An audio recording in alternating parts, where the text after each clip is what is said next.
All right, welcome back, everyone.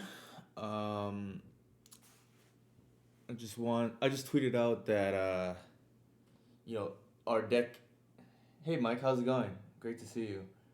Congrats on the top eight, by the way. I know I got a chance to DM you already, but really happy to see you do well with Doomsday. And also, more importantly, I want to be the first to congratulate on you on your new kid, a newborn. So, for those who don't know, friend of the program slash stream, Mike, who's Eureka on MTGO, he and his wife just had a newborn. So, big congratulations there. More so than the challenge. I think that's definitely more important. Hopefully, you've been able to get some sleep. The I think the first thing I want to go over is, and this is probably a little bit nerdy, but I think how we are trying to tune the sideboard at the moment. I think the main deck is probably, um, it's probably in a really good spot. I think the current thing is like, if I want to save a sideboard slot, I can move the Plague Engineer to the main deck. There is one issue with doing that. Hey Josh, how's it going? Um, the issue is if you do move the Plague Engineer over the, let's just say, second Visionary, you are down a sideboard slot against against these creature decks. So unless you play like a Shriek Maw or something like that, you have to kind of keep in another Shepherd, which not the end of the world, but also not ideal. I should say. So I can go over real quickly what I mean. Like, essentially, what I'm trying to do is just maximize the amount of combo hate in the sideboard. And one way to do that is to play the play engineer main and then play something like a Veil of Summer or maybe a second Collective Oof, which at least has random applications against like DNT or maybe even goblins, right? Um, but like I said, I'm not sure I want to do that just yet because I don't want to be just down. Like, I can only concede so many percentage points to these non blue decks before it becomes a real liability.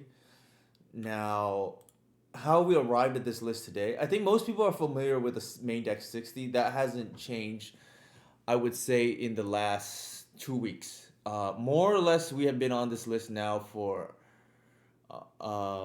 maybe a week and a half. I would say, like ever since I started tuning for after the Heritage event. So we've probably been on this list for about a week and a half or so. Have you tried it, Josh? I think they're pretty good. They're not a must, I will say. Um, okay, so that's the thing, right? Like, I think you have to kind of try to see that it plays out a lot better than you would think. Like, I've had other people come to me with the same skepticism, and I totally get it. Like, I was never really a big fan of this card either in Elves traditionally, but I think it's the type of card you have to play to kind of see how, because the big thing is like Mike hinted at, right? It's almost like Dark Ritual or Lotus Petal, I guess, right? You get to ramp up your 3 drop out faster, and the critical spot I think in this deck is hitting your 3 drop slot, whether that be Opposition Agent, Endurance, or Gris. So that's typically where it comes up. Also, it lets you steal the play when you're on the draw by going turn one, like Shepherd into like a ramp spell, right? Like it essentially lets you steal the play. So without the liability of something like Gemstone Caverns, right? Which is like very narrow.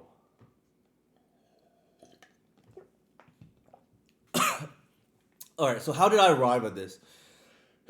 I posted on my Patreon and I tweeted this out, but I'll bring it up again. Here's the original tweet. So I just tweeted out this, but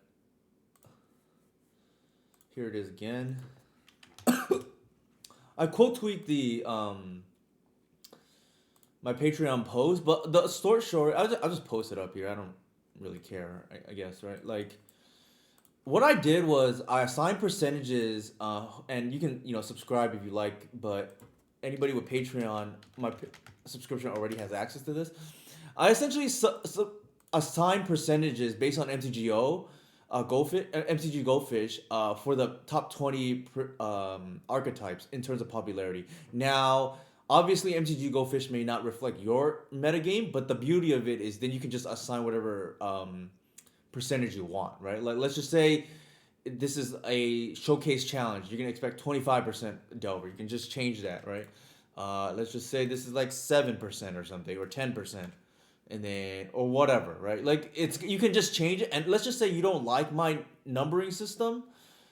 You can change that as well, right? It doesn't have to be 0.5, set 0.75, and 1 as the values, right? It could be like 1 to 5, it could be 1 to 10, it could be whatever you want.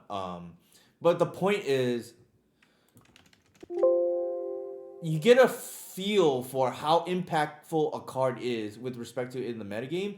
And I kind of like split into two parts, right? Like I have the endurance, which is just an all-star, right? Like, probably the best sideboard card in elves, or Cradle Control. And then you see the next highest number, right? Like, also, if you want to care about top 5, top 10, whatever.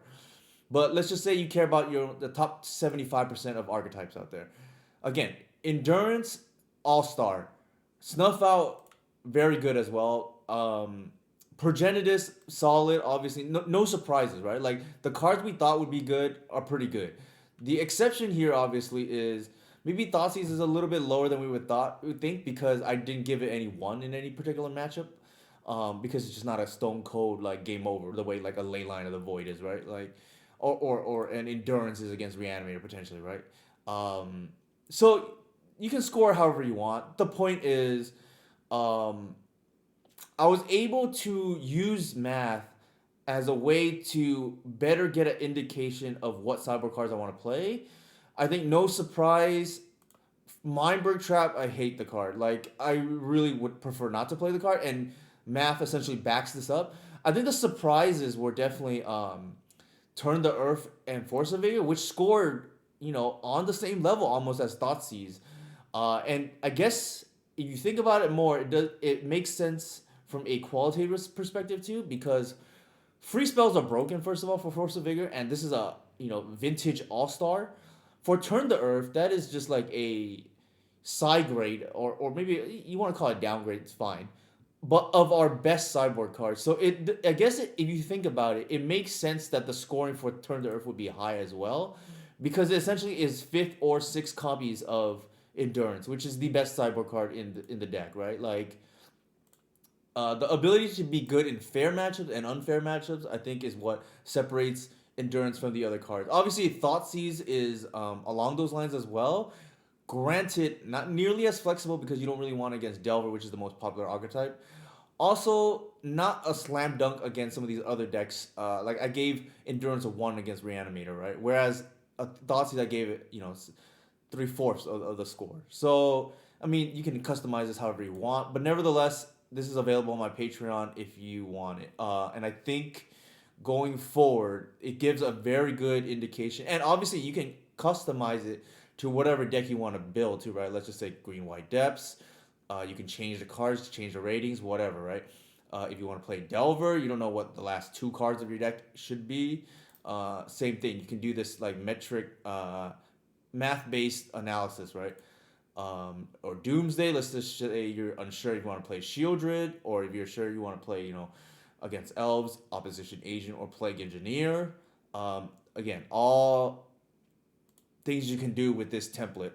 It's not limited to just Elves, and I think I already mentioned this in my Discord, but this is probably how I'm gonna build sideboards going forward. Like, I just think this tool is just too useful, and anybody who understands expected value in statistics. Not that I'm like a math expert or anything, but the core of the concept is what is your expected value. And at least within the context of Elves, Endurance is just no surprise, right? Just a runaway slam dunk. All right.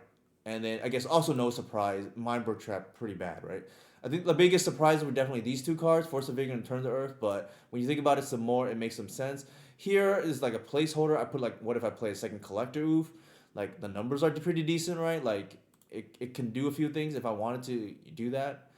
The big thing is the Chalice of the Void, right? Like, scored actually pretty high, higher than I thought, and because I didn't want to play the 6th or the six endurance effect.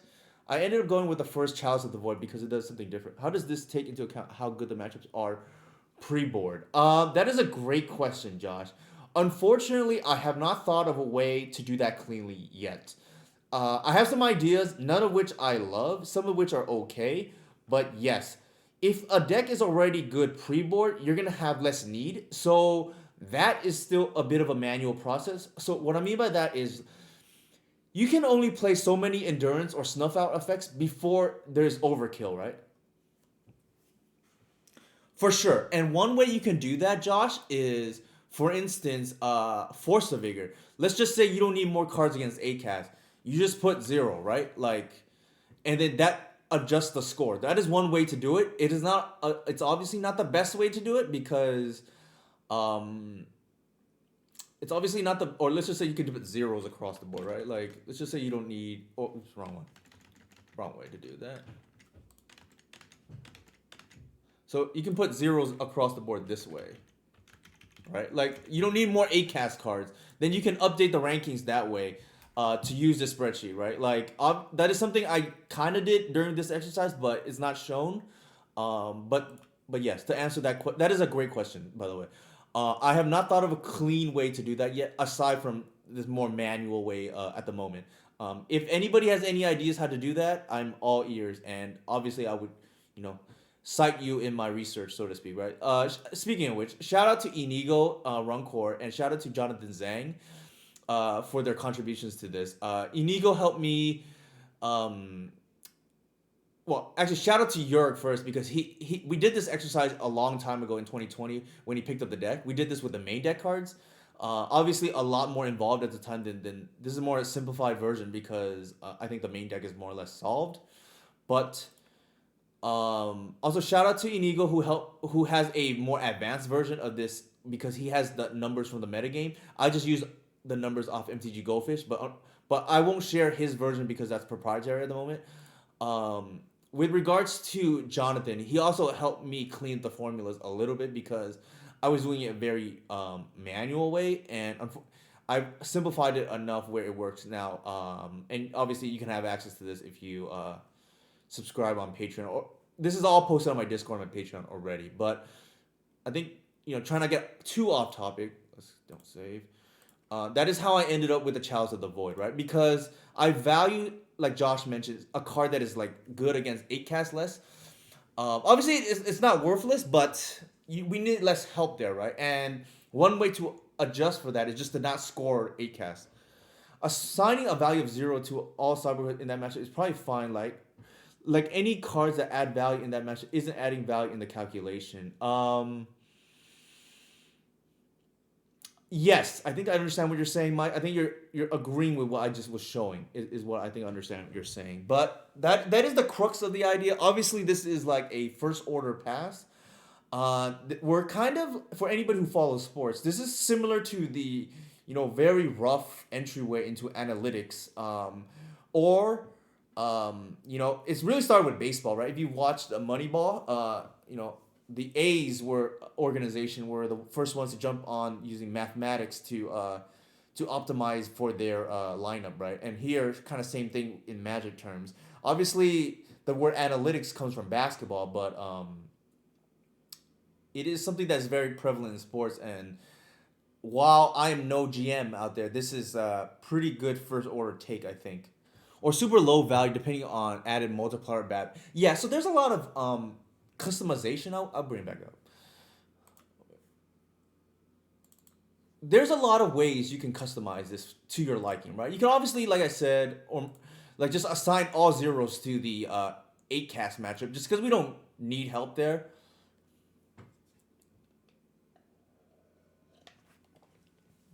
Yeah, I am definitely a fan of obviously the eye test matters too. I think like sometimes ideally you want the eye test to correlate to the analytics. That way you have almost a sanity check, so to speak. There's probably something there. I wonder if you can add a multi based on your win percentage. Yes, I think that is all good points. And again, I don't want to get too sidetracked, but like this is like definitely I think something people would be interested in for sure. And I think I would love to talk about it with other people after the fact. I don't want. I know there's gonna be people on stream that's not gonna care at all about this. I'll be like frank, but I think some people will care, and I would love to talk more about it like afterwards without getting too sidetracked, so to speak. The only thing ruining baseball is the very. All right, so Josh had to take a cheap shot there at my Dodgers. We flamed out against the Padres, who flamed out against the Phillies, but I wouldn't. I would say, yeah. I mean, if you don't like, teams with a lot of money, I think this is definitely your chance to pile on the Dodgers. I can take the heat to tonight. All right. With that said, hopefully that is enough on this. All right. So Chalice of the Void. The reason why I'm playing this is because I think again there's diminishing returns with Turn the Earth. Obviously similar to crop rotation. If you get to the sixth or seventh Cradle, not really something where you want to be, right? Like at some point there's gonna be just no return in value, or I should say diminishing slash little return in value. So same thing. I don't think we want like 8 endurance effects. That's just not gonna be worth it in my opinion, and that's why I've just chosen to go with the 1-1 split with Chalice of the Void. I think the other options are like what I have here is like pretty stock. I think anybody who follows me knows. Last week I posted out my sideboard map, and I had I think 74 of the 75 here. The difference is I had the Veil of Summer here over Chalice of the Void, and I think Chalice of the Void is a better option overall because it's actually disruption instead of protection, right? And as a slower, more controlling deck, we don't care as much about protection. We care more about actual interaction. So that's the logic there. And unlike a Mind Break Trap, again, let me bring up the numbers, right? This is the actual. Oops, wrong one. This is my sideboard map, but feel free to take a look. As the numbers show, Mind Break Trap not a very good card, right? Like this 5.1 here is significantly lower than some of the other numbers. Obviously, you can massage this. This is like a first order take. I'm not gonna say this is perfect because I know it's not, and why I would be interested in people's ideas in how to make this better. Obviously, again, I would cite your work, and any ideas I would, this is like research almost, right? Like you get the name on the pen, so to speak, as well, right? Or the thesis statement, or the thesis paper. Yeah, I know, Josh. I know you got to rub it in. I know the Dodgers flamed out, but it is what it is. With that said, enough about numbers. I think we can go. Actually, one more thing. I flirted with the idea of Nightclub Remain, and then I started to do the sideboard map. Turns out this card does not map very well. And if anything, maybe I just want to play Pele Agent Remain. Because when I was doing the sideboard map, and I had tested Clubber for like, 2 leagues or something, but I never really drew it. It became very apparent to me when I was doing the sideboard map, which is different than that spreadsheet I just showed you. Here is the sideboard map. Oops, wrong one, not that. Here is the sideboard map. When I was doing this spreadsheet, it became apparent to me that not being able to preemptively stop something like cephalid breakfast or what is it called? Not being able to stop cephalid breakfast or something like infect is like very relevant. And granted, they're not huge parts of the metagame. Those scenarios kept popping themselves up in these spreadsheets. So that is why I'm off the card. Not even because of testing, because it just became very apparent to me when I was doing the spreadsheet that that's going to be an issue. All right, and double black is an issue, but in most cases, I think we're probably going to what is it called? Blitz it. All right. With that said, let's go ahead and start a league. Hey, Romar, how's it going? Cut Waterwood coward. So we have here Matt, who top 8 the Legacy Pit event and is the current, I would say, person on the cutting edge of playing a non-elf version of this list. When I say non-elf, obviously you still have the best creature in Legacy in Elvish Reclaimer in the deck. Obviously it still has some numbers of Allosaurus Shepherd and, in his version, 3 copies of Elvish Spirit Guide. So there is that, but the dependence or the so there is merit to cutting Wirewood. I think it is. I think the weakest card is probably Visionary, but after Visionary, probably Wirewood.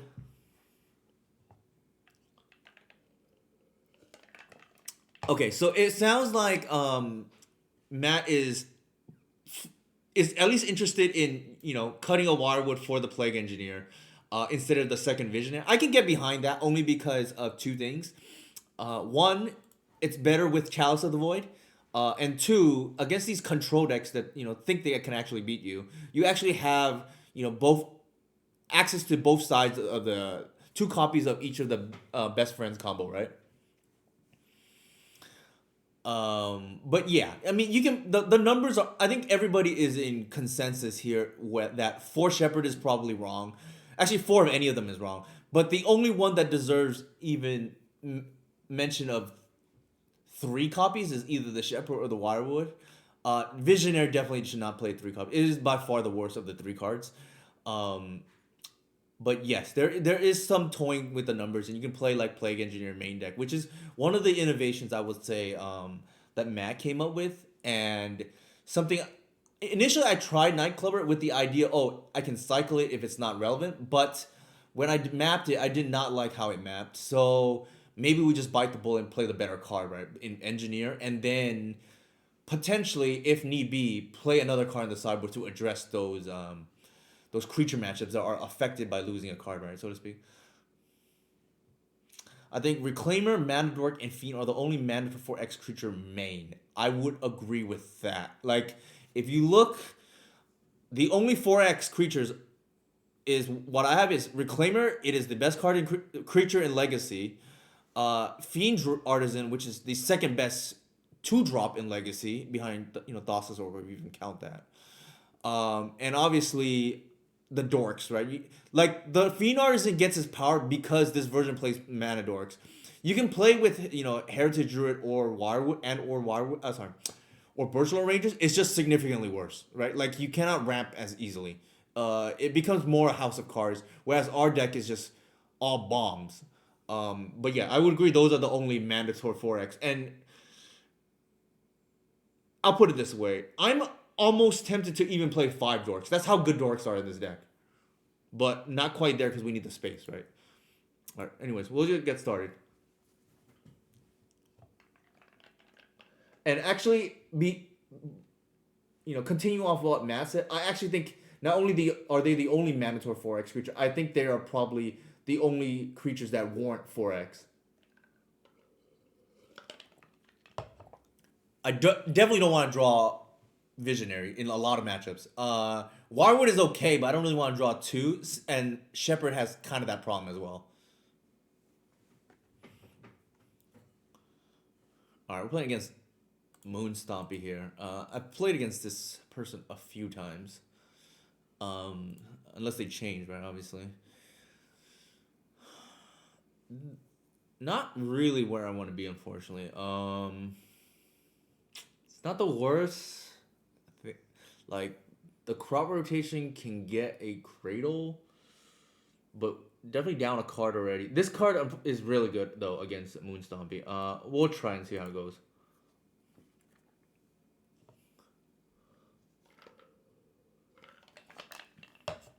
I don't love it, though. But whatever. It does have a outsourced Shepherd, so there is that.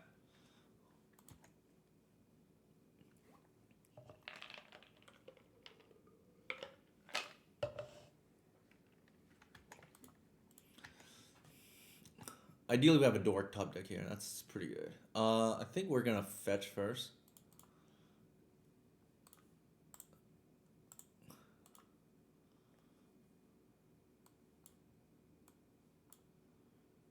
I think we take the Reclaimer.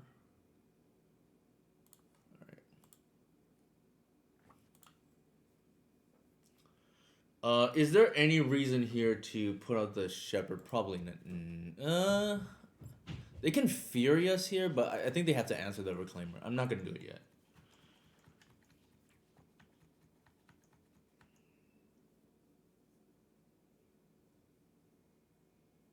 The idea to fetch first there is, and it could be dangerous depending on how conservative you are, is I want to see Cradle, right? Like,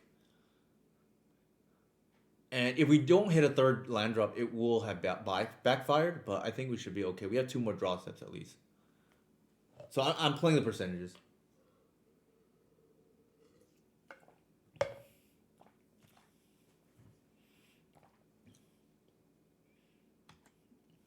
They may, I don't know. Depending on how aggressive they are, they may just Fury or Reclaimer because they don't want us to, like, get a 3-4, right? It could be a hardcast Fury here, based on what they have. Okay, so there's that. That's okay, I guess. Hmm. I think here there's no point in playing the Artisan. Um, I kind of like just playing the Endurance and pass.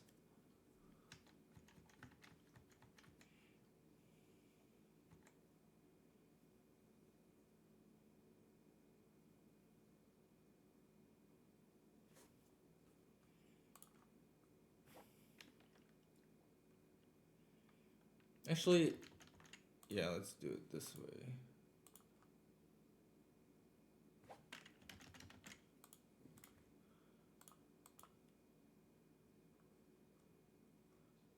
Do we want to fetch here? I think so. Just so in case we draw a Reclaimer.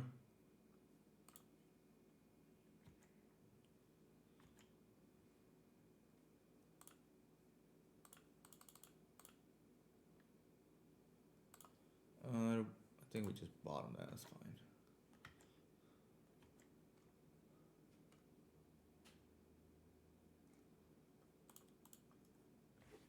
Actually, I'll just attack, see what they do.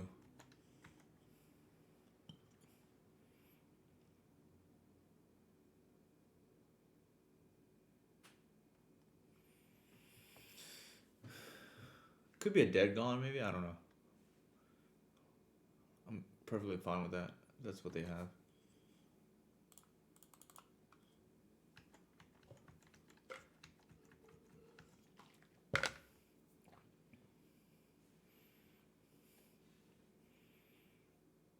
Sure.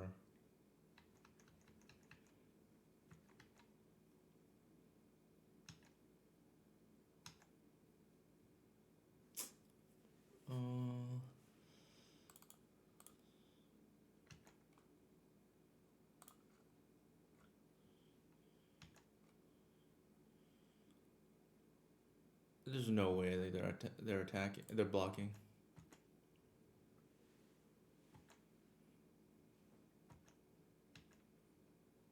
Possible I should hold the Endurance back there. That might have been a mistake. To block the Goblin.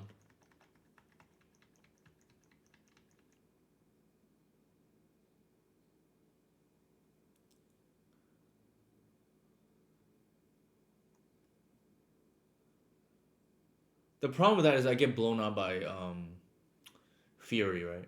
If I do block, because Fury hits the Endurance and the Artisan in this case.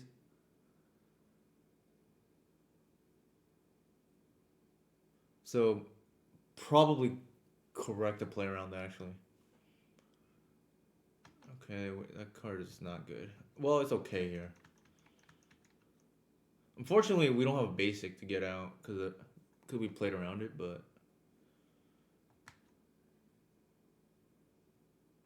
alright, they should attack, but they did not. All right. We unfortunately we have the Huff in our hand. That is disgusting.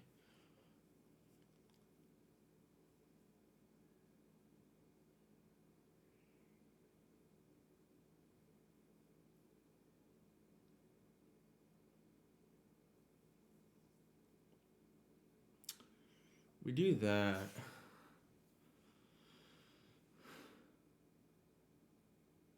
I think we definitely want to get.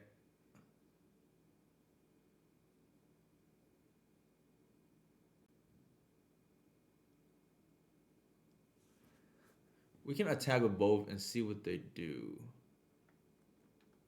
They can block with a cave, I guess.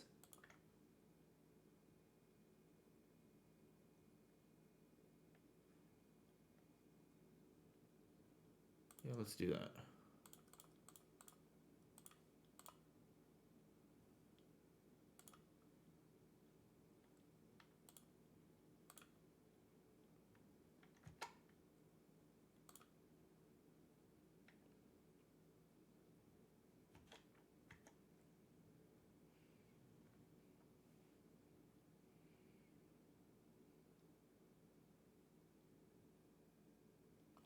Yeah, your line is like decent, Josh.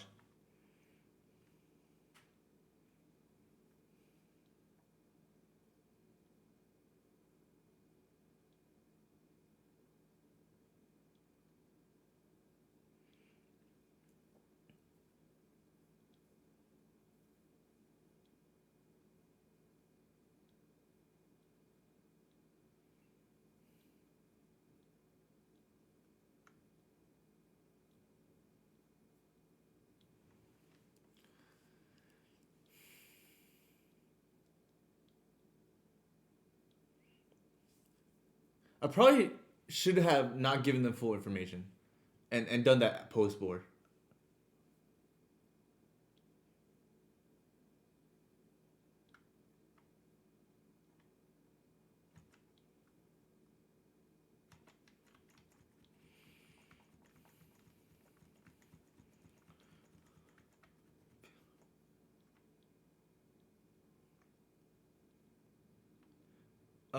It could, yeah, it could.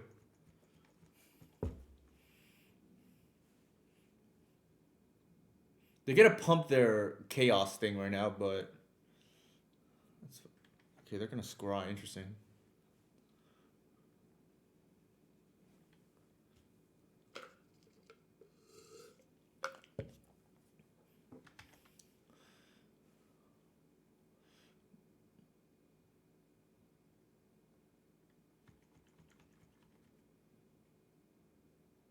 We do have to handle the Kijiki probably now.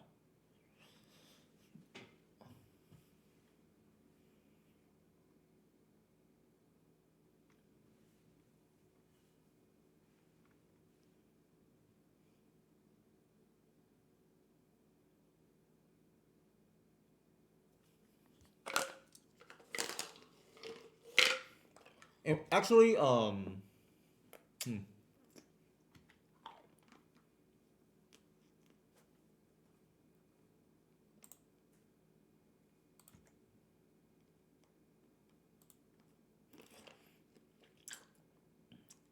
No, it doesn't, Mike. Unfortunately.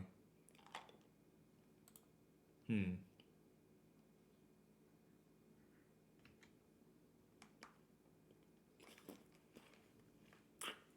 So we block here. It goes to 3. It's probably okay. I think we can just like bash. I think we have to deal with the Kikiji as the problem.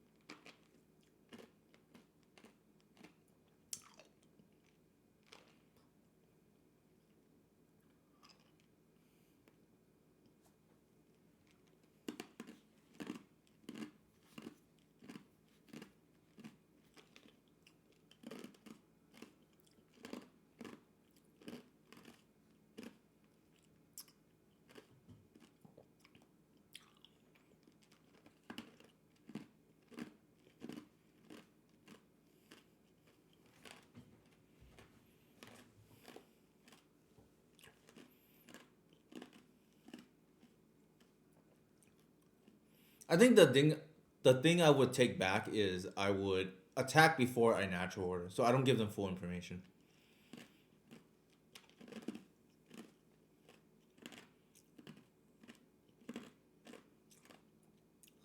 Um,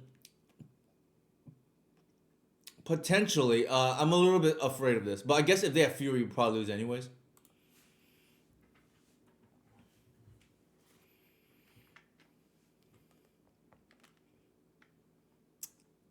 Sure. Yeah, I think if they have Fury in this situation, we just probably just lose.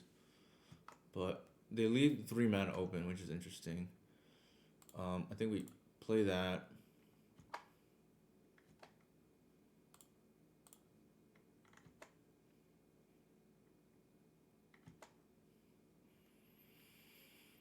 I think we minus here and force the thing through.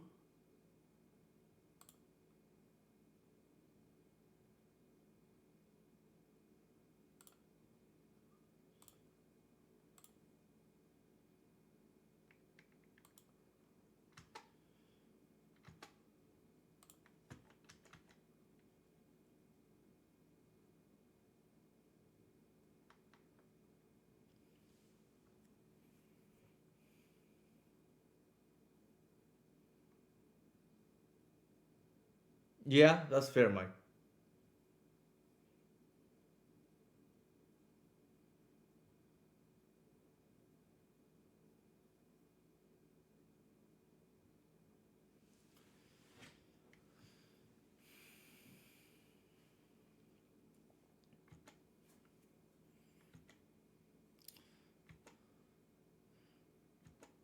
It's too bad we don't have another forest to get. That's the only downside.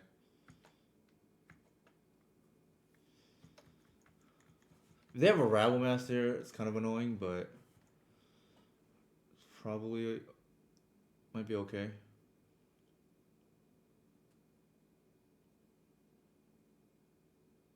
Hopefully, they just have all lock pieces in their hand, and they can't just like try to blitz our grist, so we have a guaranteed attack. Oh, alright, they don't have it.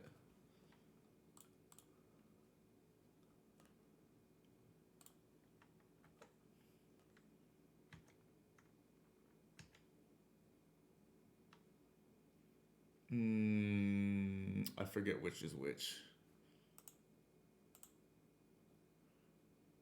Forge. Do we want two creatures or scry two? I think we scry. For us, at least. I don't think we care about the damage.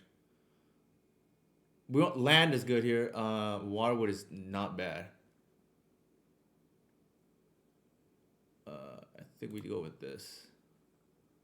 Um, Actually, bottom.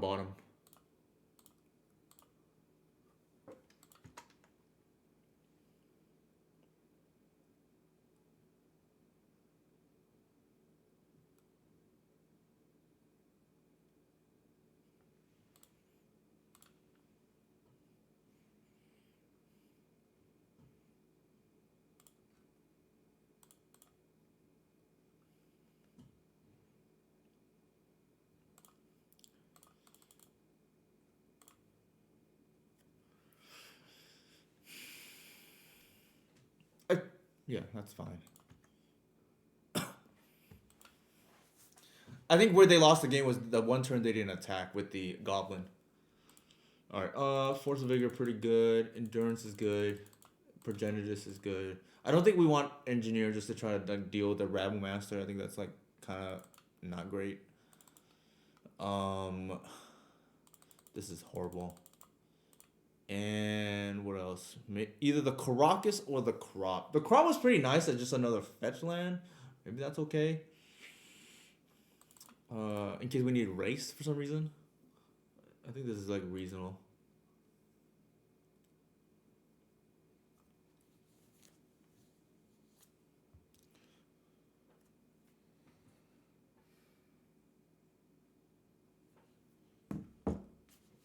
This is solid, I think.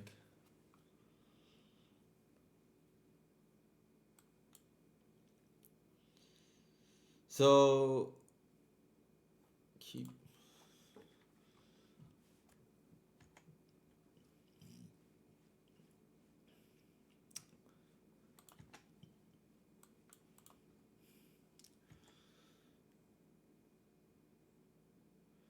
So the question here is, do we lead with the basic? I think so.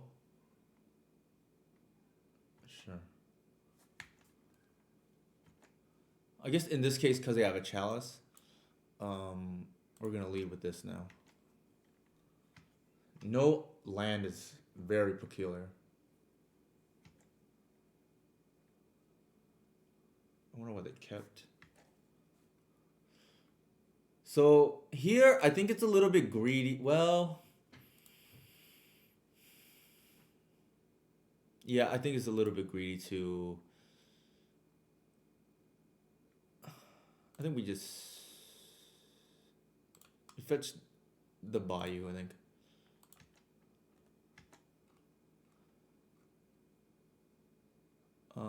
Here, I think we're gonna go for the lock, right? Like,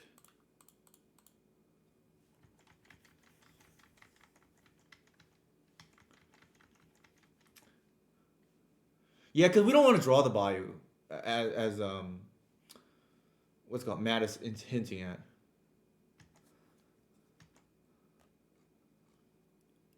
I think here we can ease. Well, if they have Fury, what's gonna end up happening is they can like hit a bunch of things here. I think we can play it somewhat safe and just go like grist tick up. Yeah, yes. So everybody here is on the same page. Um, the question is, if they have a Rabble Master, do we just leave the oof back? I think there's no point in attacking here. I'm just trying to think how we lose this game now.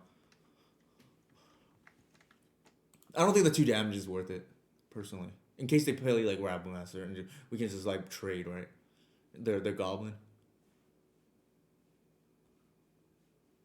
And there's no reason to run the there's no reason to run the Finhorn elves here out when they have to deal with our board. Double Fury would be rough, but like I mean we're not they're down 4 cards. Like I don't think we care. Actually I couldn't even do that because there was a chalice on 1. When did they chalice on 1? I think that was like the previous turn. But nevertheless. I think here we bash.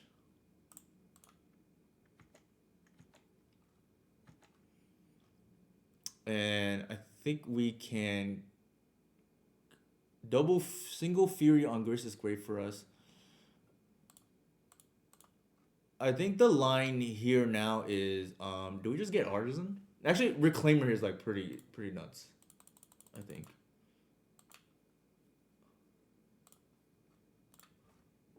Alright, I think the game is probably over.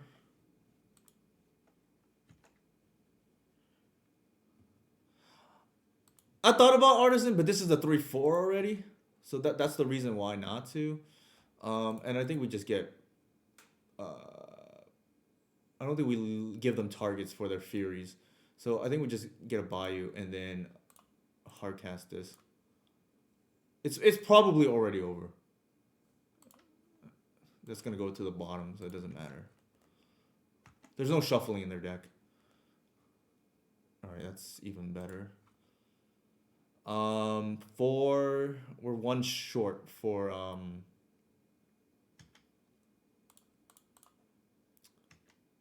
Hoof.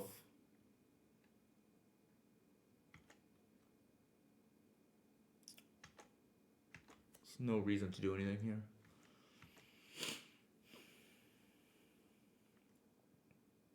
There's argument to be made. I just get another endurance there, but I don't know what they could possibly have. Like maybe they have something crazy that like sweeps everything.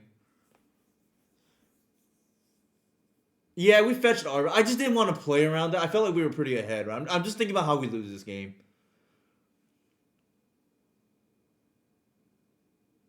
All right, there is the Fury. I would guess they target this and this maybe. Like, what they target is gonna tell us a lot about their hand, right?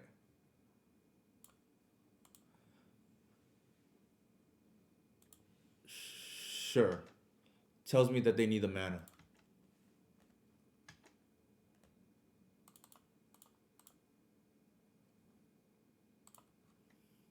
Oops, I should have did this. That was a mistake. So 3, 4, 5, 6, 7. We're still short. I think we're at a point where we can just like start playing bombs, right? Like, who cares?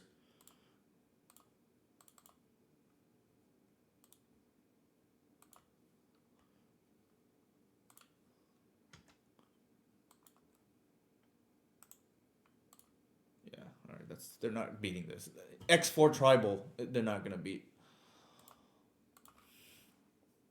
All right, next game. That was pretty easy.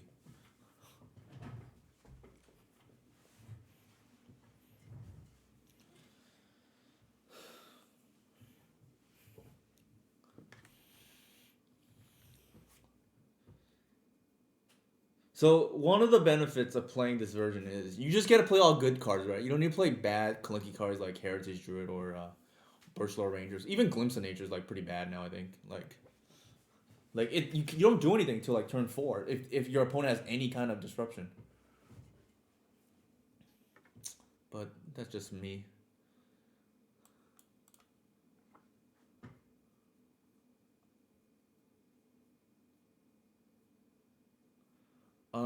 Here a little bit slow. I think I keep though. It would. I think the best top deck here is like a Mana Dork, and then this hand gets significantly better. It's a little slow as is. It's not the worst, but not great.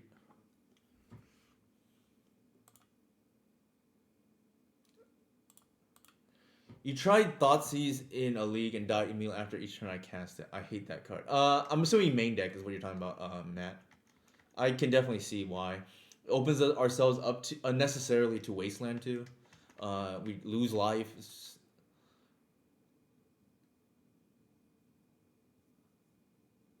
Oh, sideboard. Okay. Yeah, like it that actually does match the optimization spreadsheet that I sent out to. Like, it's not as good as we thought, right? So I can see trimming down, just not even playing Thoughtseize. Like, although you do lose percentage points against some of these control decks. All right. I think our opponent here is on show and tell.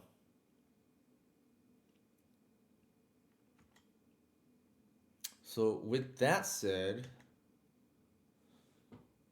I think we bash first.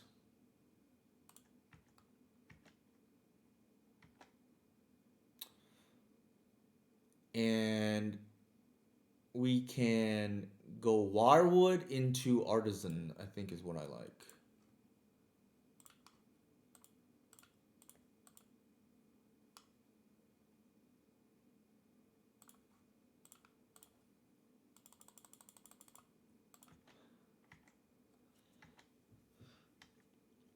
Obviously, I could have saved the thing for Caracas, but the Fiend Artisan can deal with a Griselbrand here, potentially.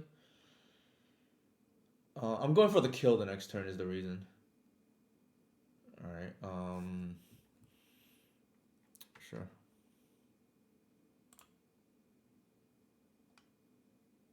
They can draw anyway, so there is that.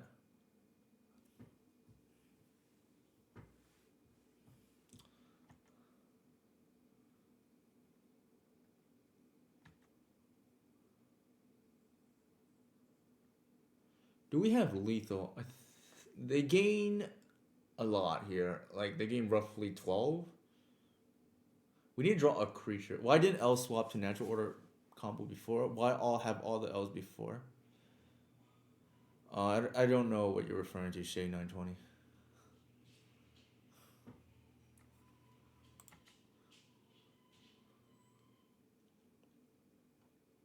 So we can pitch and deal a lot. My wife just got home, so I have to help her quickly with the groceries. Sorry, I'll be right back. I think I have lethal though.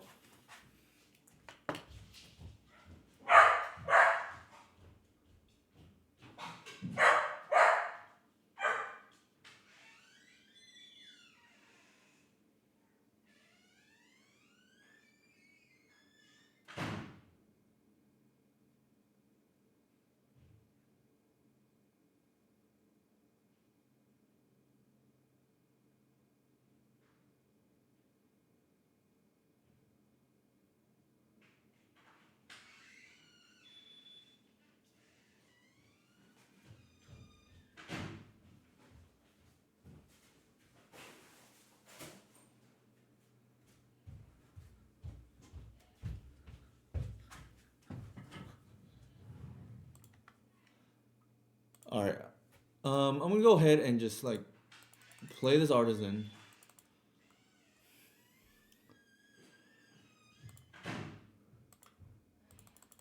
Did he come in?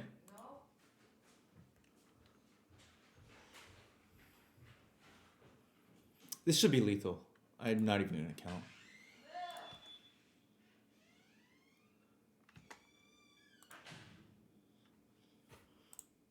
Yeah, it's lethal, Matt. I just what's it call it?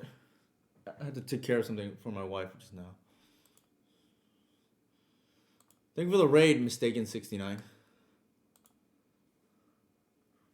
All right. Force of Vigor probably pretty decent here.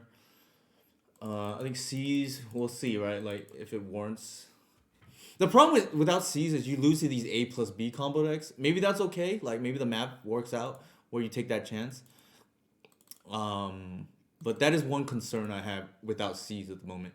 Obviously, if we replace it with like more turn to earths, like our Doomsday and our Reanimator combo matchups get significantly better. What else do we want here? I don't think this is like a Chalice matchup. Let me see what my sideboarding guide says.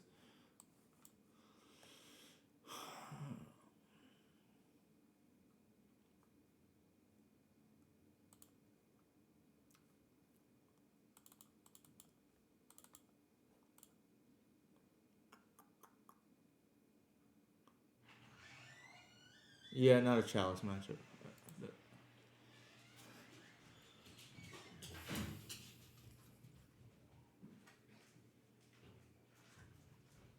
I feel like we're off one for some reason here. Why is that the case? Yeah, actually that's correct.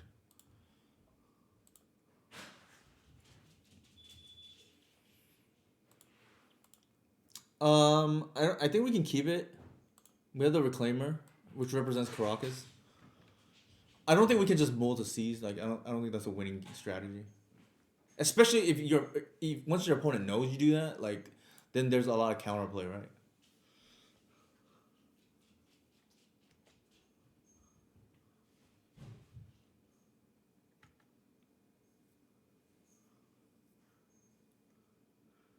I know a lot of people are down on C's at the moment, but I still think it's good, but it's definitely not as good as it used to be.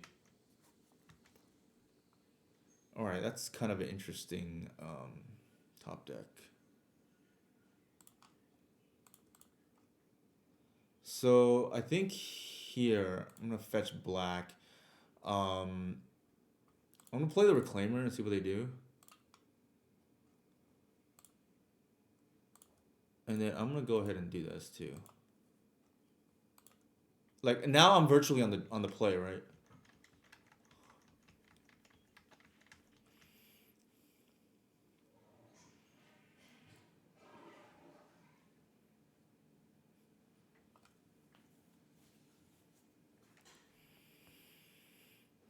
Obviously they Pyroclasm here, it's kinda bad, but I think we're in a racing situation.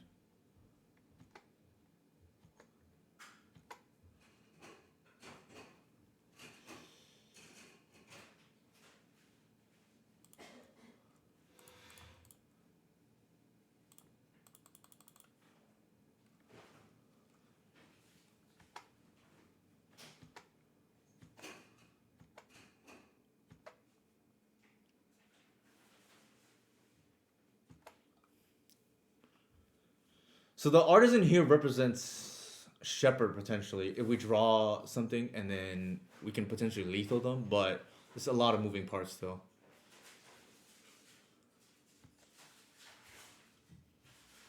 So here I am tempted to get the because I have the Force of Vigor in hand. I'm tempted to get the Caracas.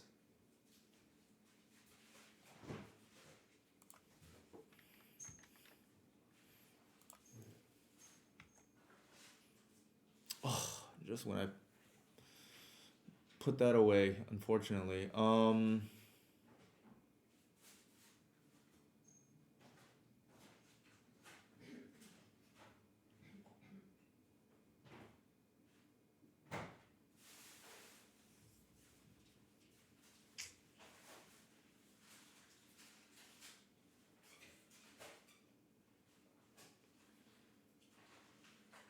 We can go for the kill here, but it's kind of dicey.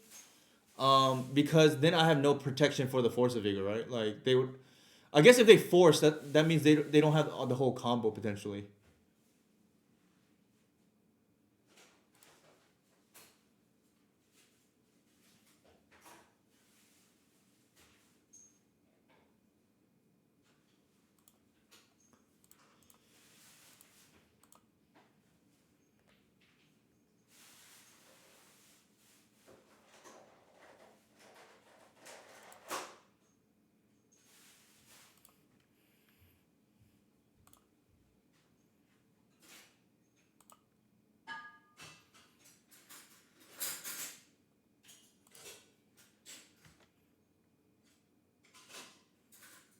That should be lethal, I think.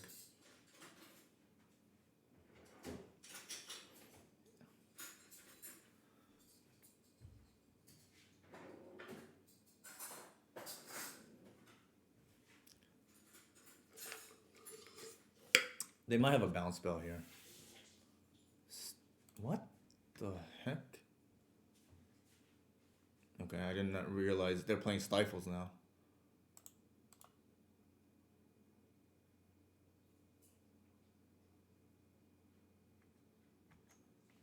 Yeah, I guess we got like kind of because I did not expect their list to be playing Stifle. I didn't know that's a current thing. Maybe it's the new thing. I don't know.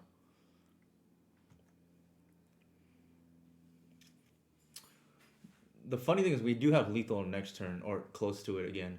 Yeah, it didn't matter. Not even later. Probably later. All right, so we kind of got, but not really. Like I played the percentages. They have 4 cards in hand. I was like, even if they force here, we still have, like, they're unlikely to be able to kill us the next turn. Is why I went. Yeah, Stifle notably very good against some of these green decks like ours that like have a lot of activated costs. One where we sack permanents, so Fiend Artisan or more specifically Reclaimer decks. But again, you have to time it a little bit correctly, which it's not hard, I would say, but not always free. And if people know you are playing Stifle, then it becomes a lot harder. I think. It's been put out there that Stifle is good when no one expects it. All right, this is like pretty good. I think. Once upon a time, presumably will hit a 1 drop, and then we just curve out.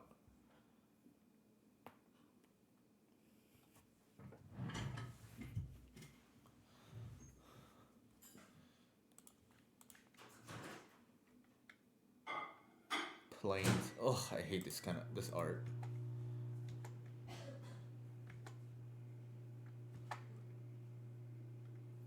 Then we do that.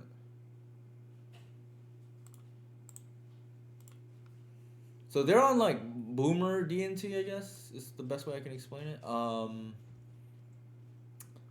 think we just play the Shepherd, I guess. I don't think we want to miss a turn 1 play.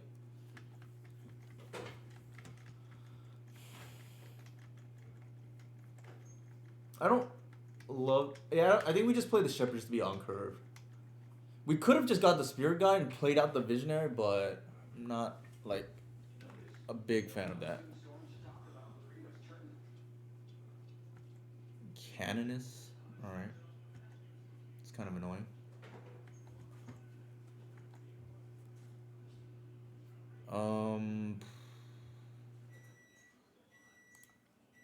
I guess we have to do it like this.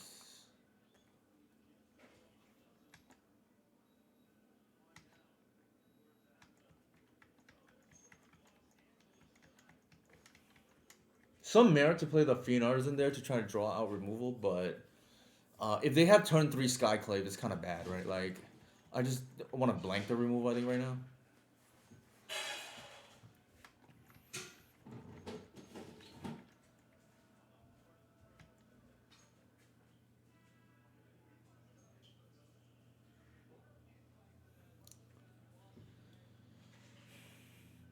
They're probably going to waste us here, I'd imagine.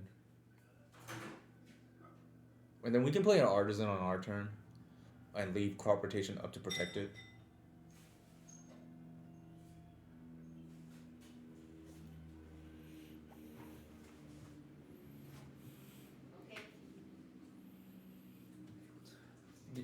You gave Lewis food? Okay.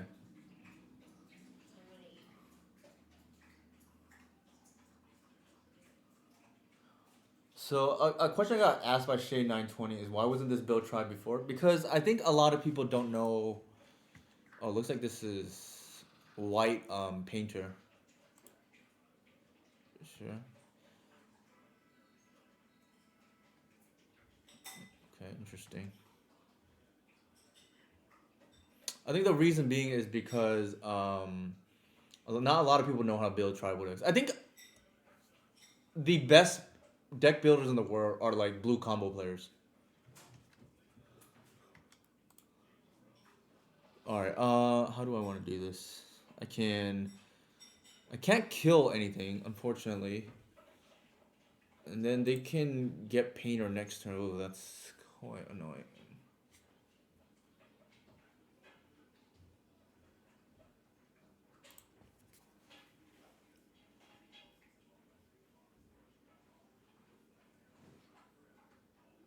Sacrifice an artifact.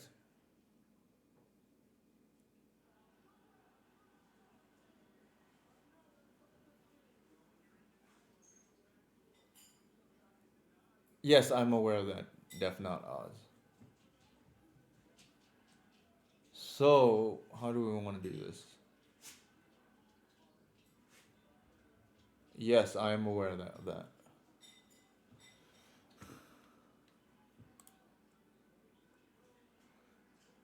I think the best thing we can do here is get Collector Oof. Unfortunately, that's. I don't think we have a better choice because of the mom. And we don't have a kill here because of the Canonist.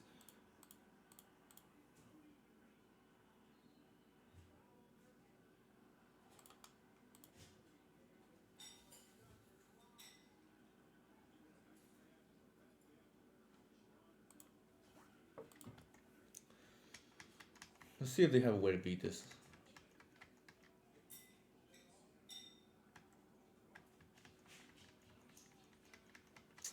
They had like kind of the perfect curve, right? Like, not perfect. I mean, it could be better. Obviously, they could have natural painter, but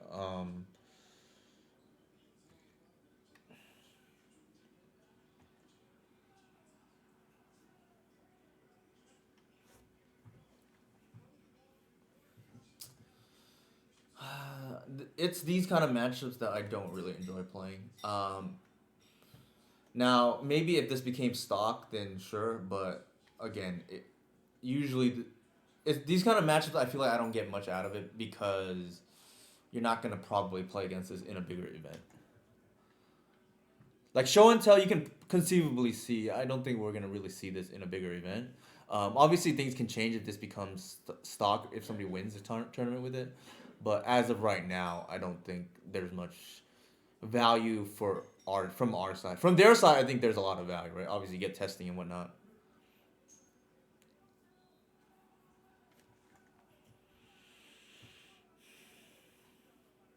They can waste us here, which is unfortunate.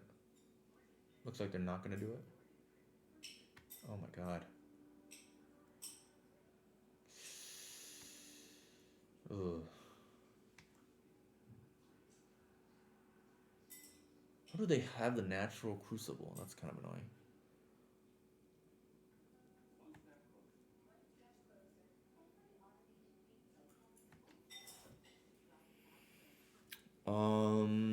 What do we do here?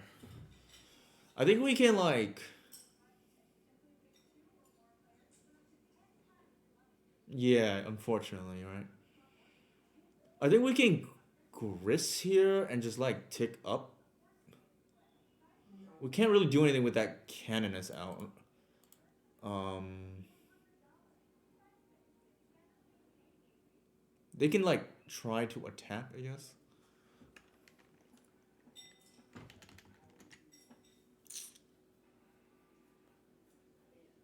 Yeah, I think maybe just Gris and tick up.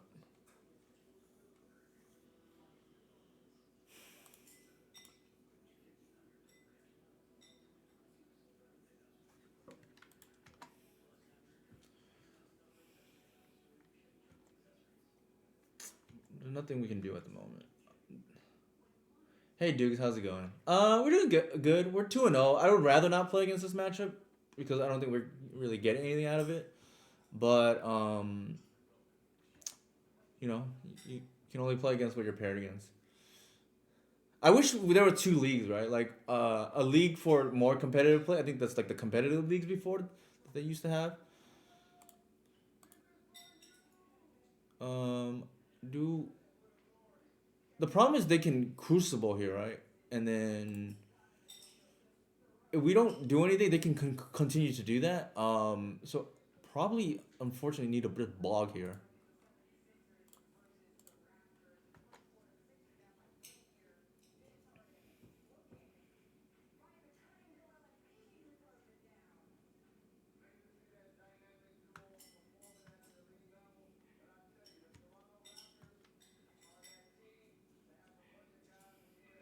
Okay, a trophy is also considered with pairings. Yeah, that would be good. Yeah, if maybe like an elo system, that would be kind of nice, right? Like, well, at least put okay, Matt. At least even though that's a lot of combo, those are like real decks. I think like this one has not really established itself yet, as far as I'm concerned. I haven't really seen. I mean, maybe there's like a result out there I'm not aware of, but like obviously Tony Scapone is the well noted the epic gamble killer. Doomsday is obviously I think probably the best spell based combo deck. Reanimator the most popular spell based combo deck. Wheels obviously G hash 77 has done pretty well with. So while only one or two pilots, the deck those decks have put up results. Granted, very skewed towards combo. Oh, nice. Hopefully it goes well, Dukes. You can represent the Green Tribe hopefully well. I typically don't play challenges. Unfortunately, I saw like somebody posted out. I forget. I think it was Matt Ozymandias. The top win rates from this year, but you need 50 matches to qualify. I don't think I qualified because last week Ali posted the top win rates, and I was like ninth, but that includes 50 matches played and over the last 2 years.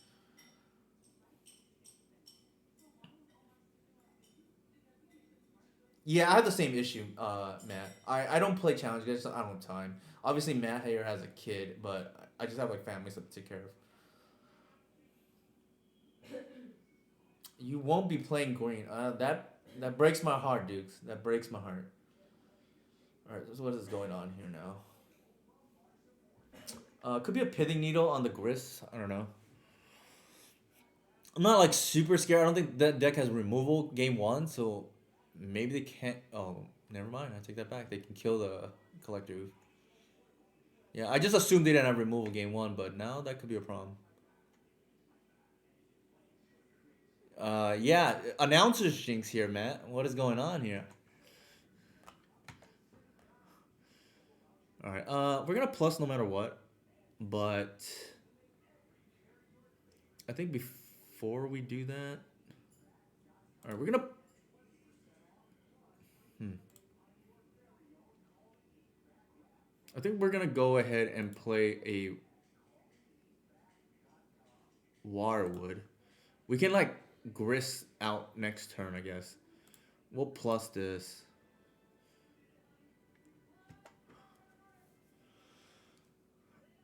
Grist ultimate a couple of times can kill them. It's not gonna happen, unfortunately. We milled the hoof even worse. Even worse. I'm not sure what is gonna happen now. Not looking good, honestly.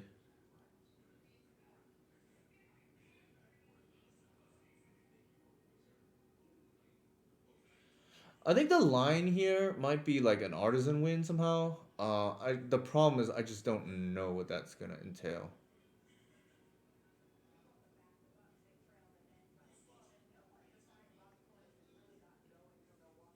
So I messed up. I should have endurance. I was talking and didn't pay attention. Um, I should have.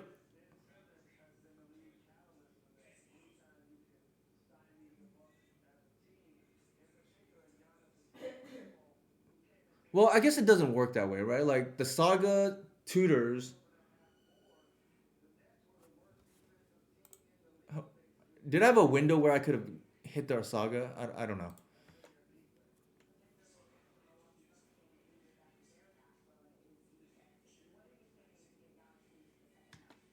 You didn't have power to endurance, I think. Yeah, I don't know. I didn't pay attention whether they did it right or not, but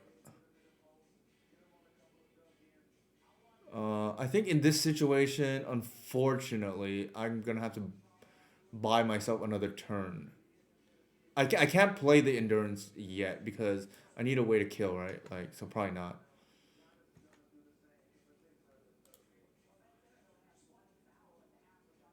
Thank you, Matt. Take care.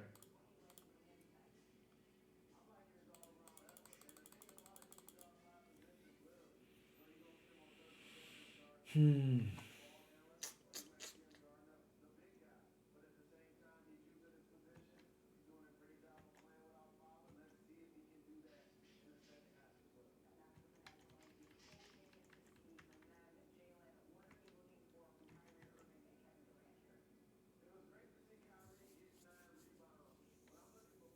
I think we're probably dead here. We did not have the right hand to beat this their hand.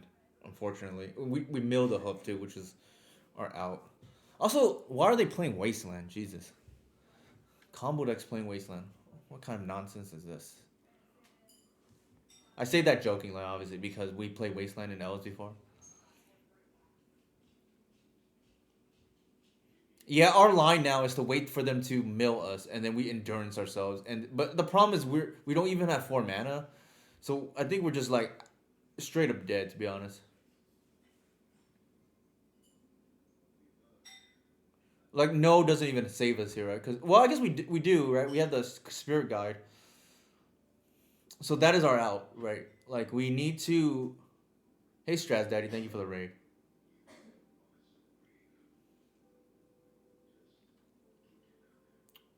We need to draw natural order and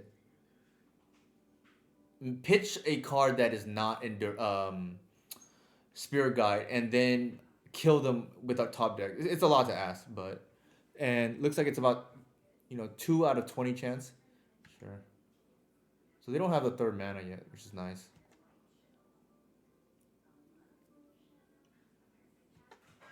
Natural order. That's not natural order, but that helps. Um,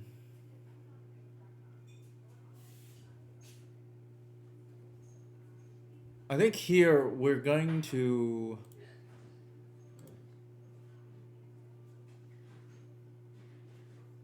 get a. What are we gonna get? A reclaimer?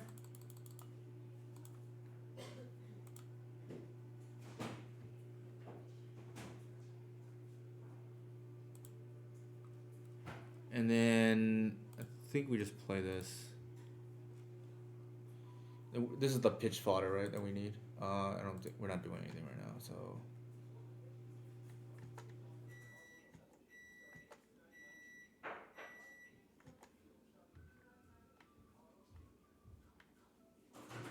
thanks, Straz Daddy. Appreciate the raid. Thank you very much. Soul Guy Lantern. Oh, that's actually annoying.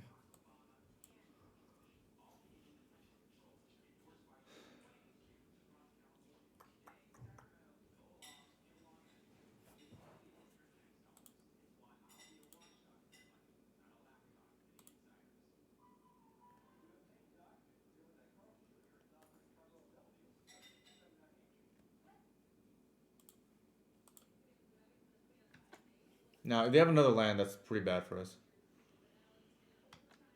Actually, they do because of the saga, but so we're probably just out of luck, right?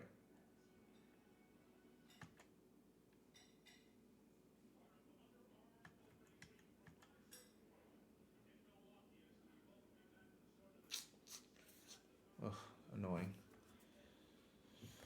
The lantern relevant there when it's not supposed to be. We're just dead.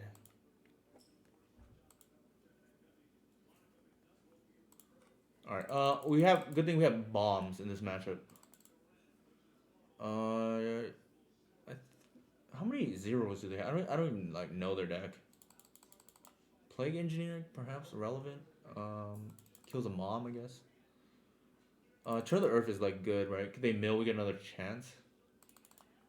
Progenitors, I think, is potentially pretty solid here too. Bog, I don't think so. Op Agent, I think is good. I don't think we care about like Allosaurus Shepherd. It's pretty bad. Do they have enough zeros for Chalice to be relevant? I don't know their list. Probably not.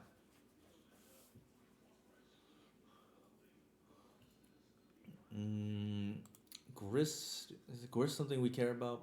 I feel like it's slow. It kills a Canonist, so there's that. But like, let me think. I guess we can cut one.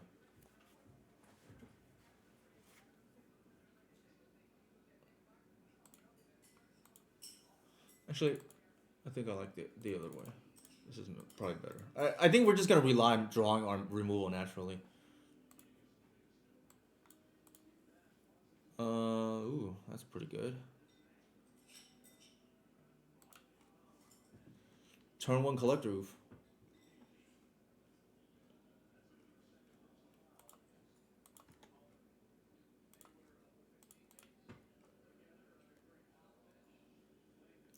I think we have to play around Wasteland here.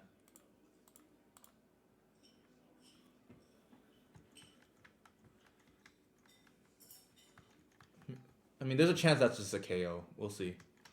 If they have like the Ancient Den or whatever. No. Ugh, Jesus.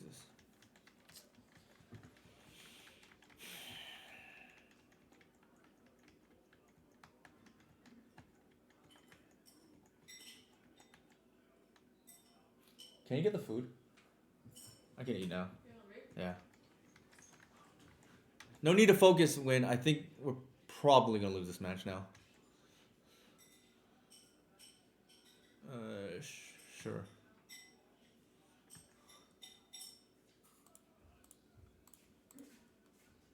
Actually, hold on. Do we do it now or do we do it later?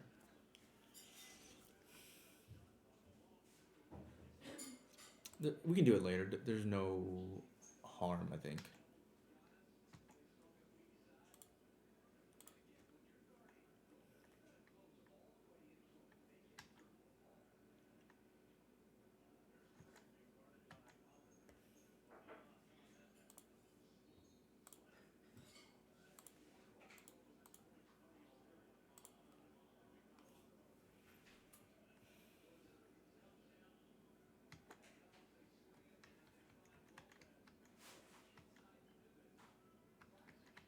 That is a good one for sure, Dukes.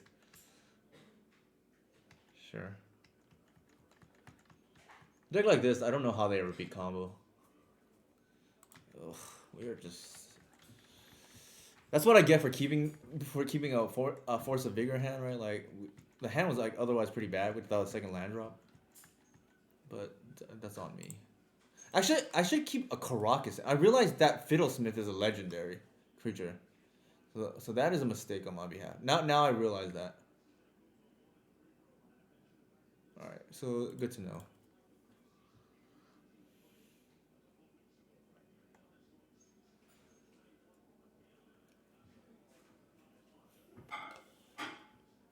Painter, sure.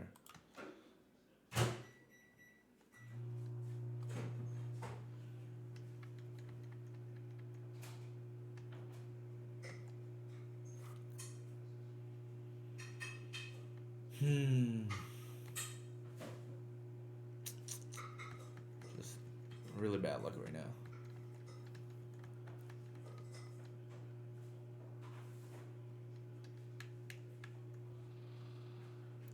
Oh my god.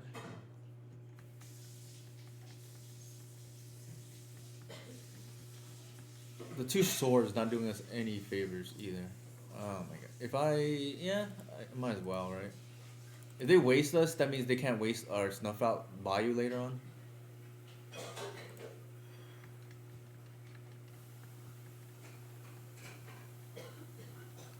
Really, they should wait on their turn. There's really no need to do it now. Unless they think we're gonna play Cradle second main. Oh man, another wasteland.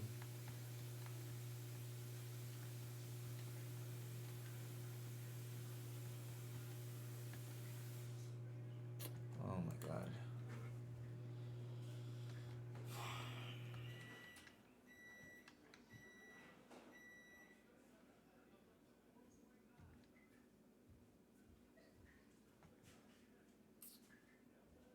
That's a problem.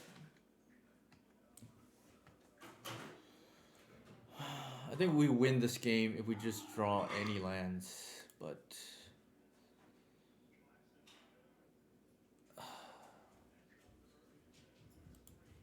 I feel like if we snuff and go to 0 lands, we're not winning this match. So I think we're gonna have to take chances. He already ate, right? Mm-hmm. Okay.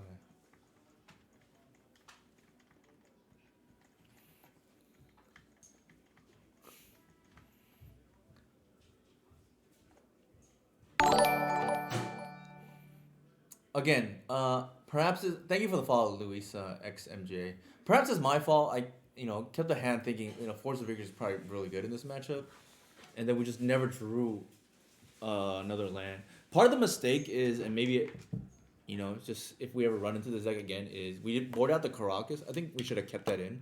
Also, they're a wasteland deck that we saw game one, so there is some pilot fault if that makes sense. So that part is definitely on me at least. But unfortunately, we didn't really get to play Magic here.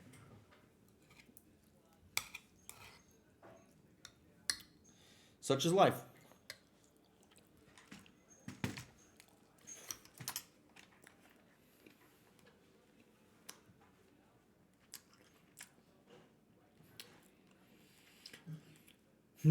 What could they have?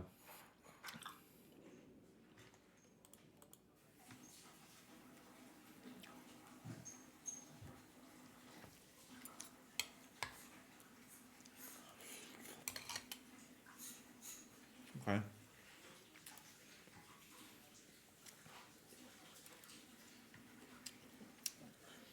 So I'm probably in the minority. I don't like playing against decks I never are gonna see.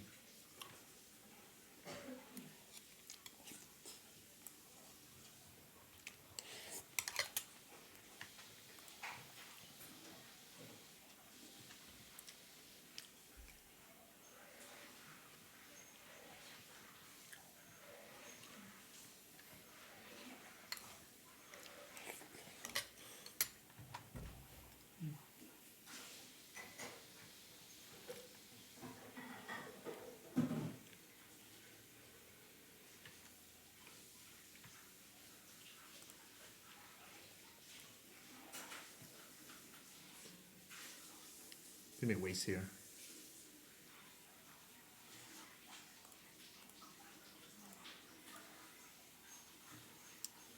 They took the bait.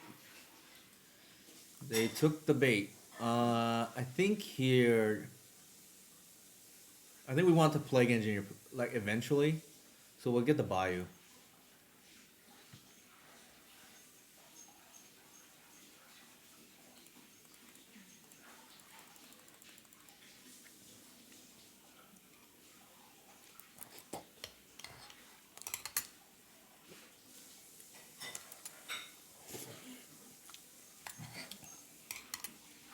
We're still way behind, I think. Unfortunately. Actually, we're just dead. What am I saying?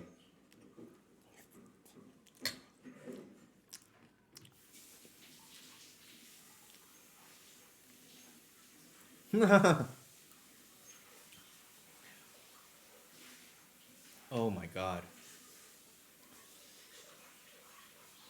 Actually, this could work out in our favor. They may try to pro-black us or pro-green us, and we can snuff them out. This may work in our favor.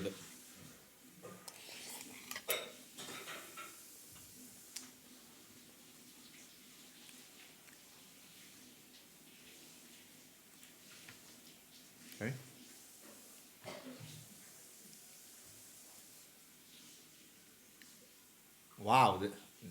Not even going for it. I guess that makes sense. We need a land here. Thank you.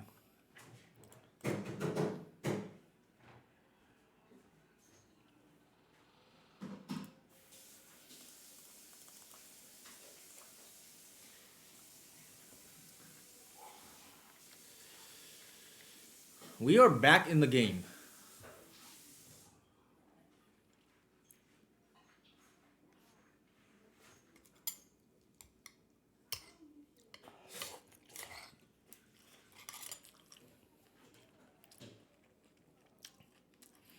Is there a reason to do it right now?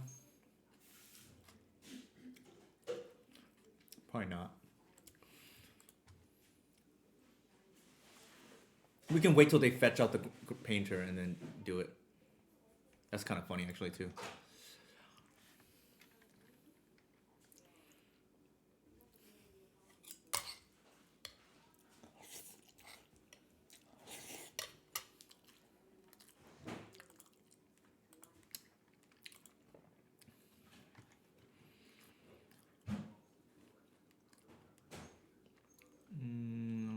We can't attack.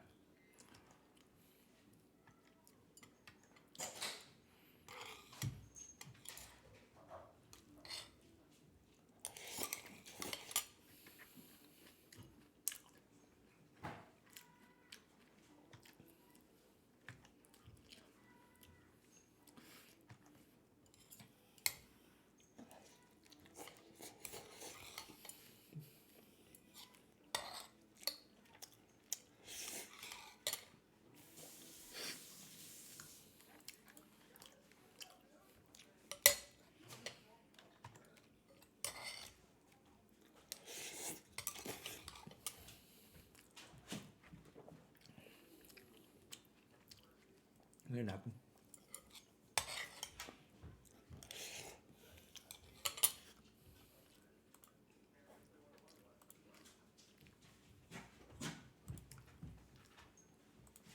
Thank you.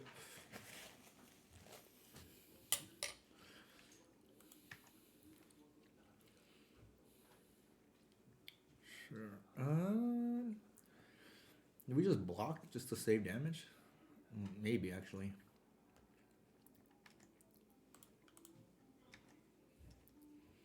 This grows the Artisan, shrinks theirs.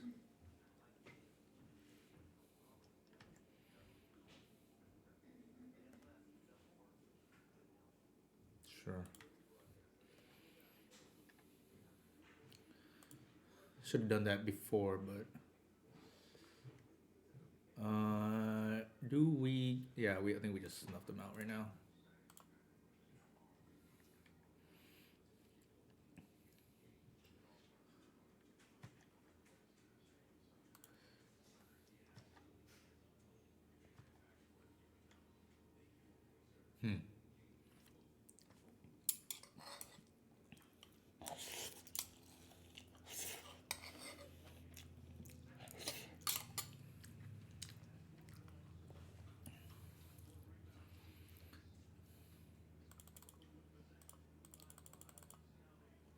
How many creatures? 5, alright. Just big enough.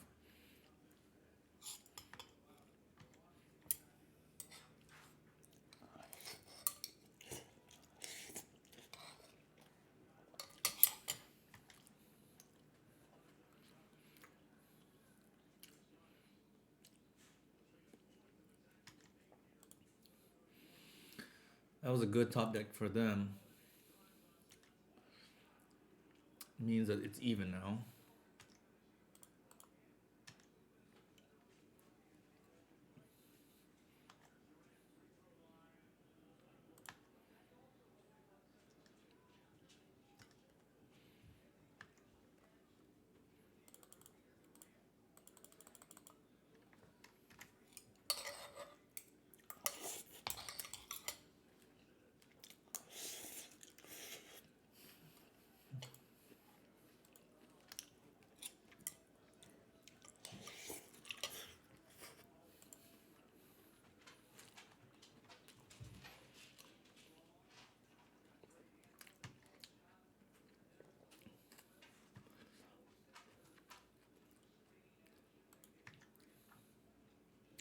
Can be a 6, I guess.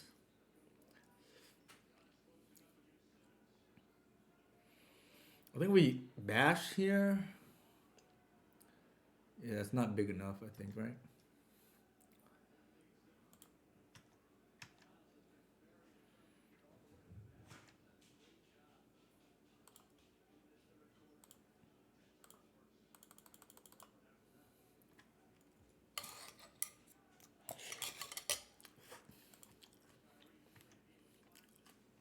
I almost played this first and forgot about the cannonus effect. But luckily I remembered. Maybe they time out now.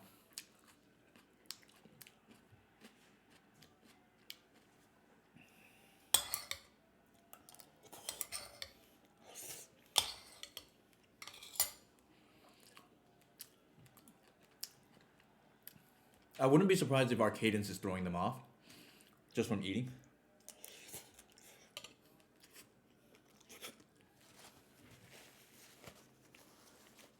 Makes it seem like we have instant speed interaction.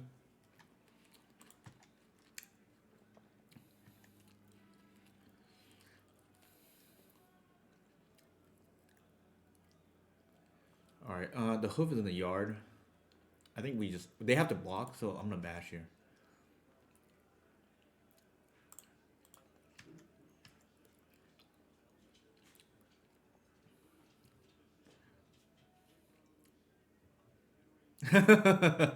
That's awesome.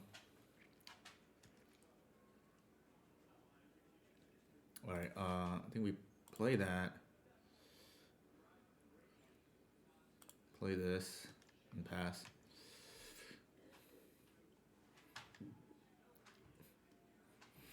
We have lethal no matter what. Because we have the turn to earth that is insurance if they mill us here.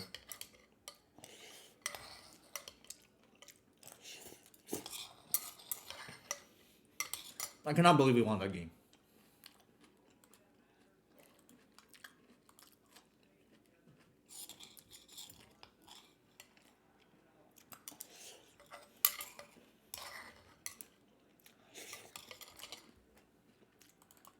We're bringing the Caracas and debating what to take out.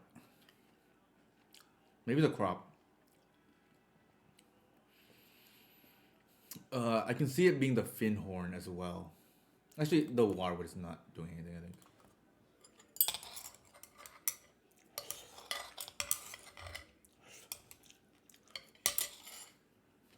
Pretty good.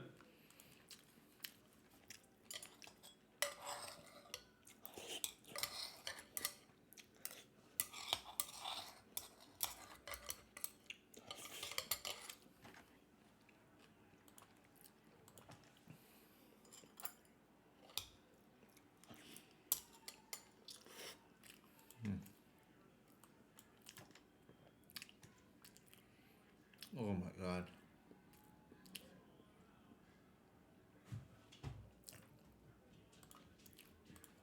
This is a bait spell. I think they're gonna swords it and then we play oof turn 2.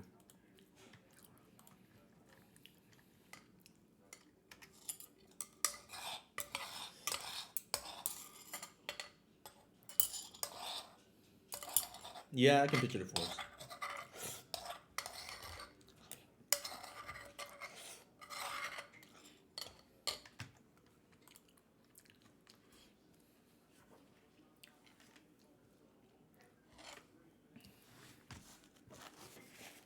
If we win this match, it's gonna be hilarious. Ooh, that's pretty good. Pretty good against us. Okay, reasonable. I think there's no universe we don't play oof here. In case they have like artifact mana or something.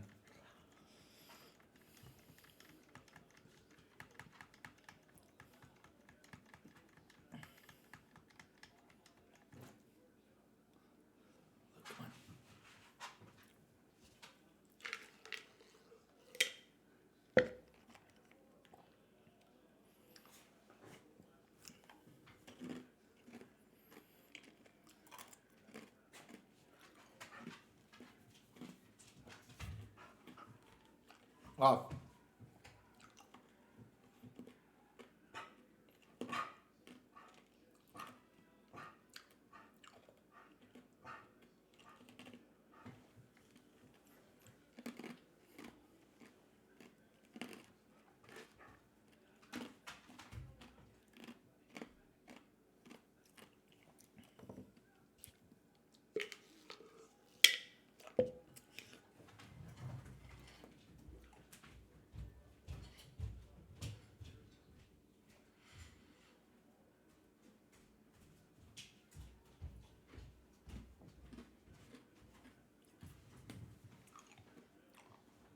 Lou, come on.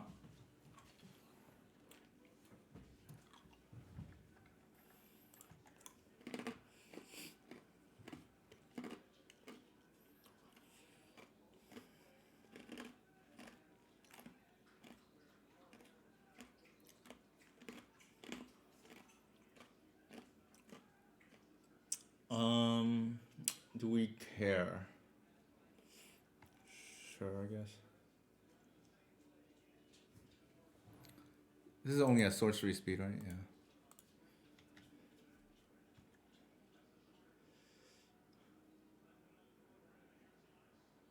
I think we save it for value.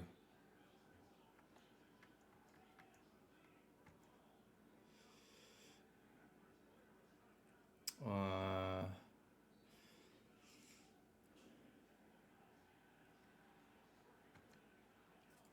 there's no need yet.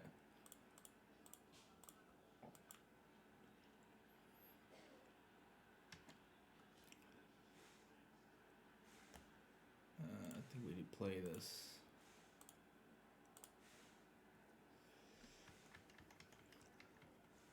There's a chance we save the Boseiju to hit the thing through Mom, but I think we need to get off the ground here. And we can't really hold mana up anyways, right?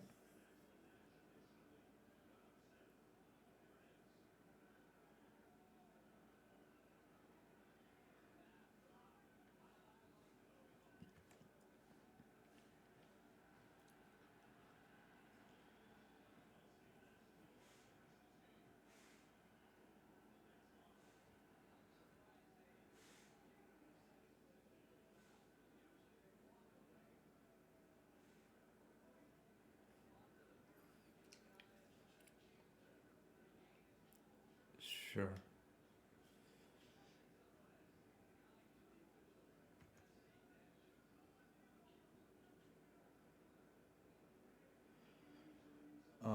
I think the reason to do it here would be in case we draw a snuff out, but I don't.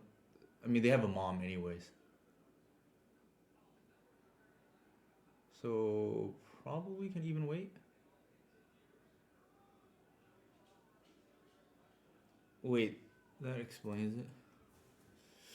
Alright, I think we probably just pass.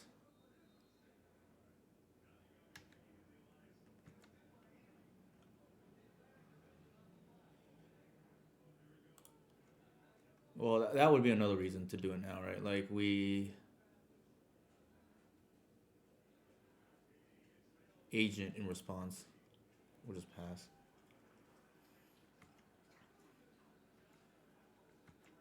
I kind of want them to tutor with the Fiddlebender and agent them.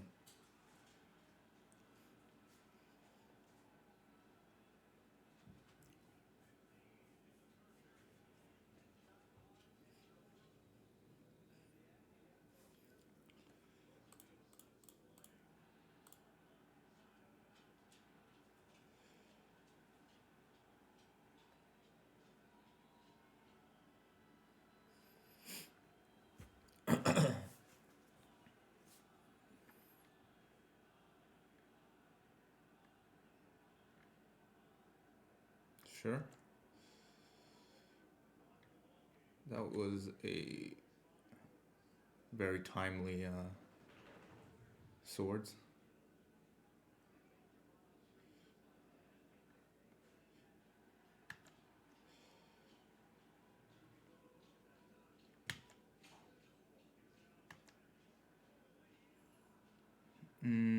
What do we do here?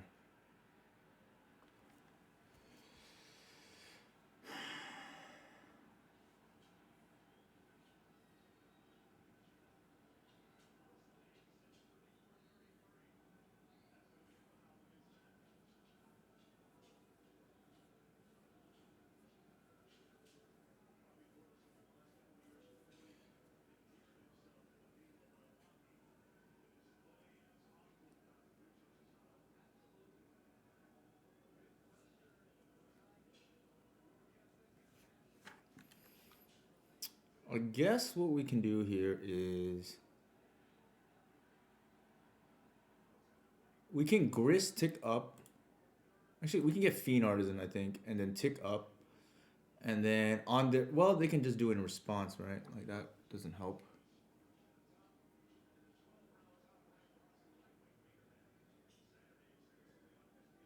Yeah, I think we play it safe here, I think, and just hard cast.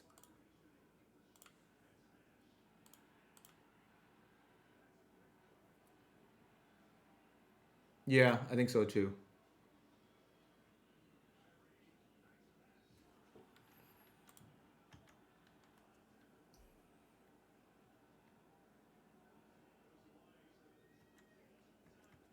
I don't think we can get cute there.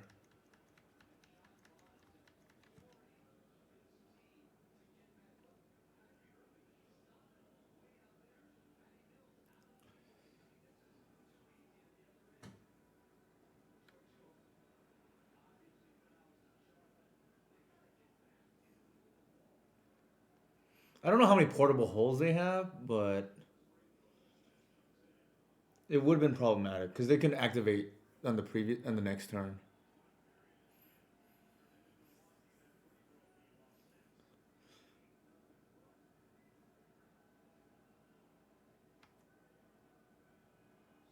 Three.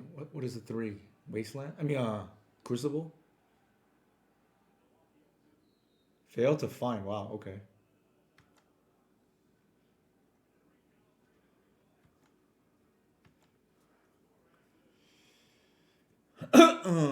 That is a good draw, if I've seen one.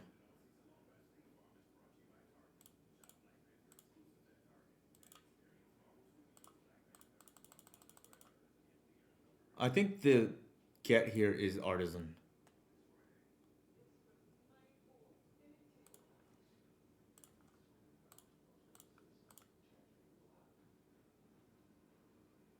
And then just pass.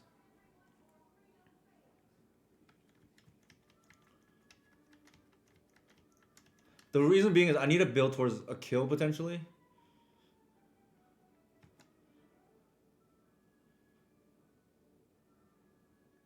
Sure.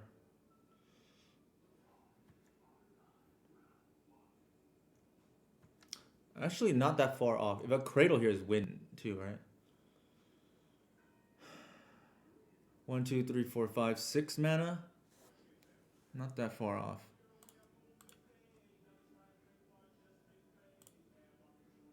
Actually, I can get rid of the mom here. But that's green sun for 3.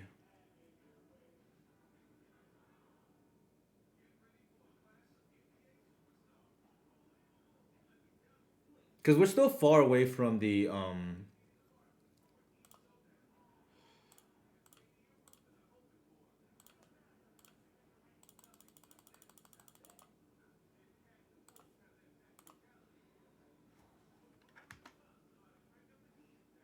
shouldn't they have mom to bounce? No, they can't because it's colorless. That's the reason. Human. I think we ramp.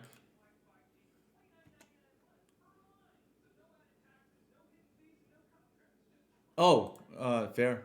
Yeah, didn't think about that, but now it doesn't matter. Good call, Josh. You are right.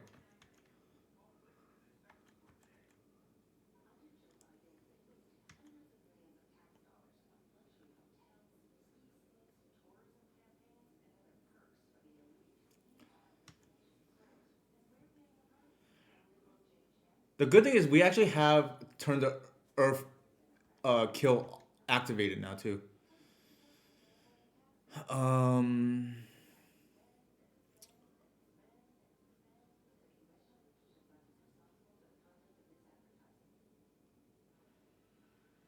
so they can get the thing, and I think that's probably okay.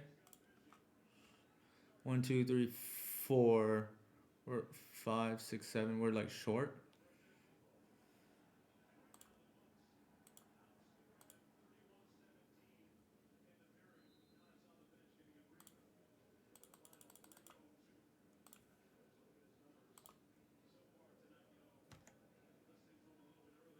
I'm gonna get ramp. I think. We're like pretty close to winning.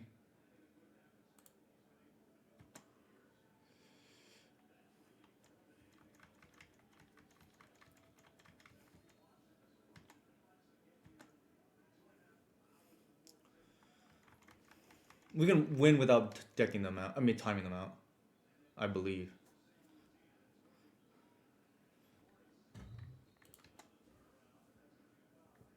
They may needle our artisan.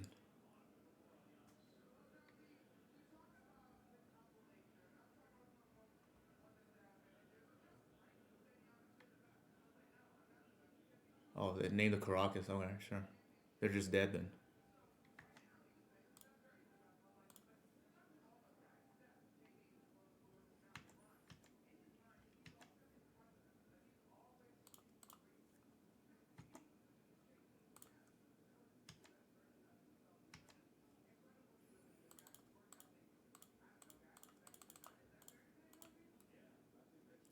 Five. That's everybody.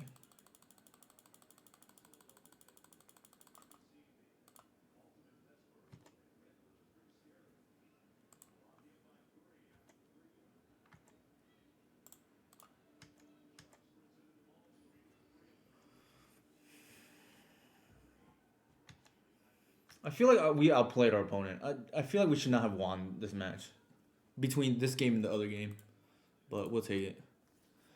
All right, I'm gonna take a quick restroom break. Maybe we can finish that this strong.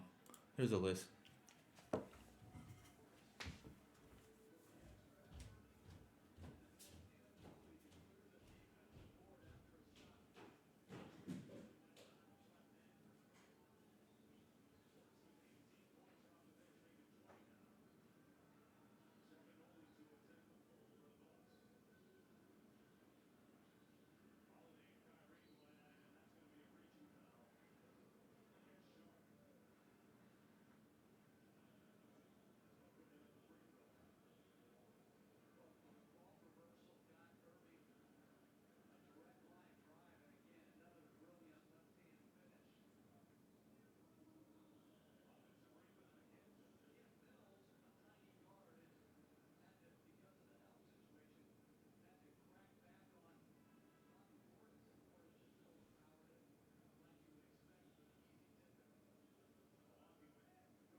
It was Yog.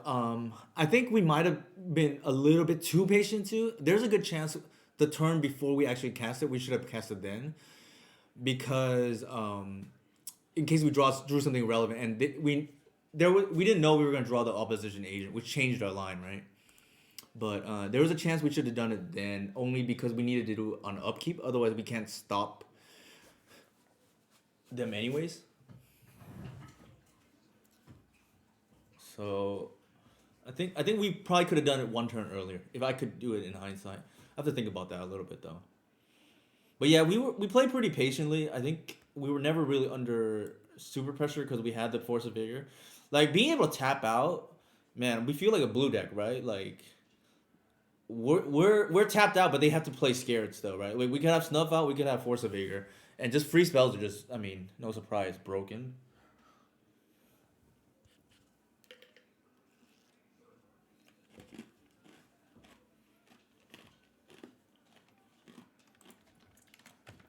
like my content, here are my socials. Also, for those who missed the beginning of this stream, I showed this earlier. This is what I've been.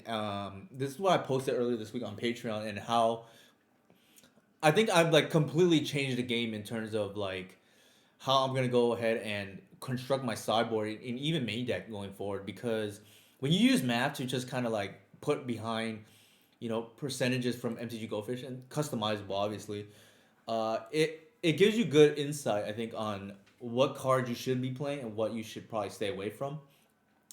I mean, the TLDR was like a card like Mindbreak Trap. Just I think, based on the math, has very low value, and a card like Force of Vigor, probably better than you would think. But obviously, there's things like, well, we don't need extra cards against 8 cast. So obviously, you can change this and just not give it any credit if you, for instance, change it to 0, right? Something like that.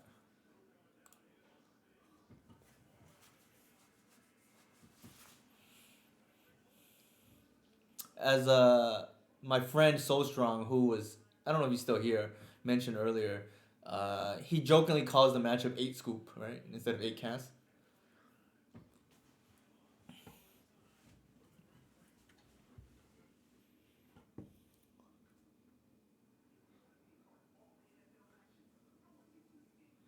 Yeah, but Josh did bring up a good point earlier. They could have stopped our bounce with the Caracas. Something I didn't think about as well, right? Because it's colored.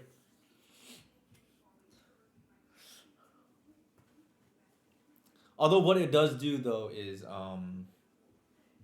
yeah, they could have stopped it. So that was probably where they lost the game.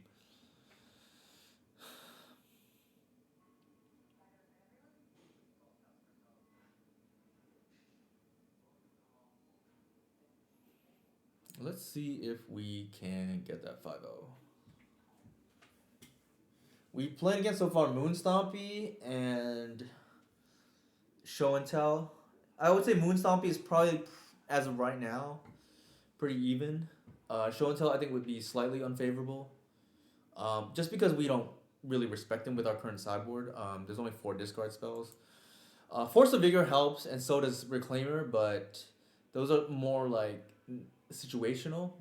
Like, Force of Vigor can be situationally good. Same with Reclaimer.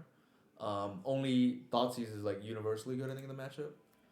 And then we play against Painter here, which I think we finally figure out how to play against. Like, I think for a long time I just kind of like disrespected Painter. I just figured, oh, they can't be a collector goof, right? But then they started playing a lot more removal, and I started, losing a lot to Fury, especially hard casted. But I do think the new sideboard plan is probably good now. Yeah, I think you got to mold this because the natural order, we don't have a second target here, so it's almost like a mode of 5 already. This is a lot better. And I think we just keep the collector oof as another creature, right? Like, ideally, this Once Upon a Time finds a Cradle. They're molding a 4. I don't feel great about that. That usually is the sign of a combo deck on the other side. Probably like Reanimator or Oops or something like that. I'm always petrified when they do something like that. Alright, I believe they're on a graveyard combo deck, so I think we're gonna once first because we know what the bottom card is. Alright, so we got the Cradle, which is good, I think.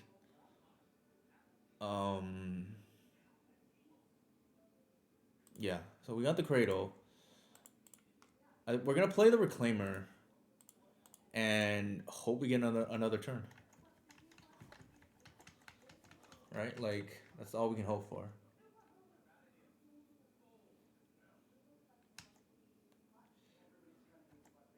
Sharing secrets. Alright, here we go. So I don't think we're gonna tap out ever again because they mold of 3, right? Like, it's gotta be some weird combo deck. Probably Reanimator or Oops. So I'm putting them on combo. Alright, they smell what's up. The question here though is, are they Reanimator or are they Oops? I don't know for sure. Any concern for taking Spirit Guide in case of weird combo bullshit? Great question, John. So for those who don't know, he posted earlier today that he's like one of the I think the second best legacy challenge player here in 2022. Unfortunately, I did not qualify because I don't have enough. I guess I guess Ali posted it last week. I was like ninth or something, but that includes all the way to 2021. But I think I play the percentages right. Like based on the I guess leagues, you would expect a graveyard deck to be molding a three or whatever it was. And I think I play the percentages the reclaimer gets there. Obviously, there is like some world where they're on like a Mystic Forge or something deck, and then turn one oof is like really good. But I don't think I'm able to what is it called? I don't think I'm allowed to make that gamble because based on the percentages. So do we assume they're on oops here or reanimator? I feel like we assume they're on. Huh. I think in the dark here, I don't want the Fiend Artisans. I think I think if we knew for sure the reanimator, we can keep it. And then I think we just want low to the ground. And then anything that could be of value, like the Caracas, which is only good against reanimator, but not we just keep it in, right? Yeah. Just not so much because reclaimer is better. It's more so just playing the percentage of what they could be on, right? Um, Now the tough question here is like, do we want Force of Vigor? I feel like if they're on Oops, we probably want it.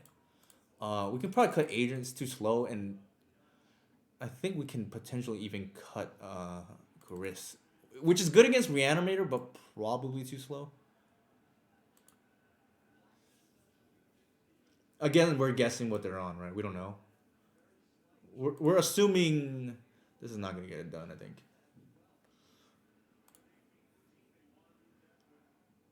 Sure. Sneaky turn zero play.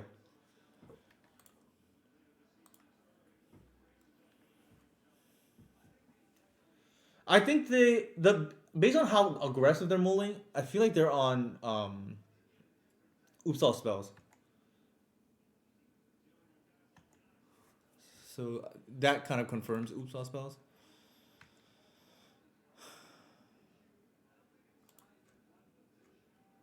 I think we fetch here. It's not dark path. It's to stop endurance. Endurance here does not work. We can get the Boseiju. I don't think I love that. I think I get the Reclaimer and like try to build towards the win. The sneaky thing is we tap out too, so in turn the Earth is almost like a force of will here, right?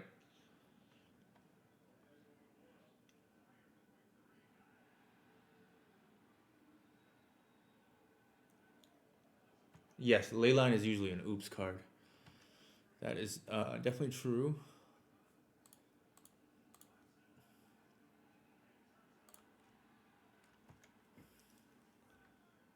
The good thing is we have turn or flashback too here, which is like pretty devastating, I think.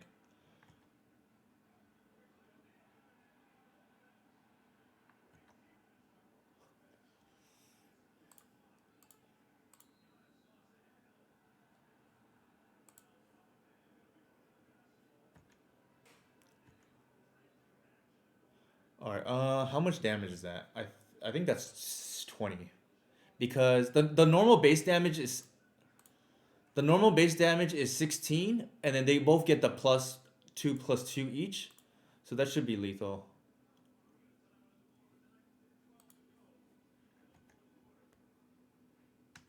Yeah. This is actually one of our hardest matchups too. We to be honest, it's more luck than anything else. Like this matchup, we just hope they lose to themselves. Like a lot of times, they're just go fishing. Like they have turn zero ley line, and they just like we can't all our destruction. Unfortunately, is weak to ley line of the sanctity. So honestly, lucky, more lucky than good.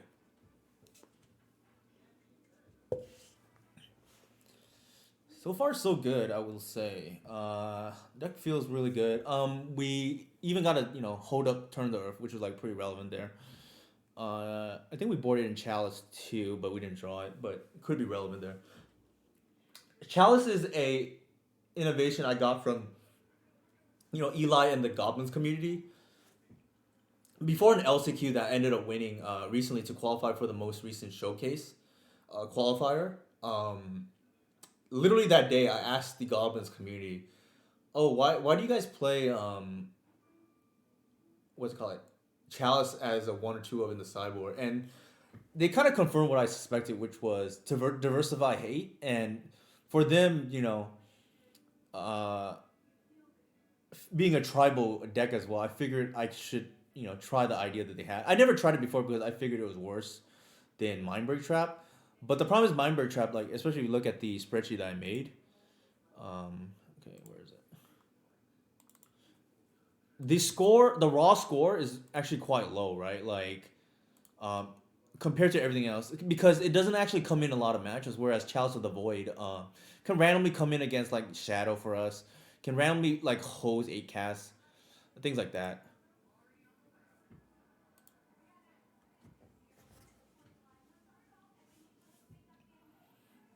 All right, we'll see if we can get that 5-0. I would rather not play against Oops All Spells again, but I don't think we could get lucky twice in a row. I think out of the more popular decks, I guess Oops All Spells is probably the scariest deck for us because of Leyline of Sanctity. Like, it's kind of hard to beat. I think overall, I think the Rite of Flame decks are probably pretty hard to beat because Endurance doesn't have text against them. We tend to be pretty good against Reanimator. We tend to be pretty good against like some of these other decks that Endurance has text against, like Doomsday, but not so much against the Rite of Flame decks.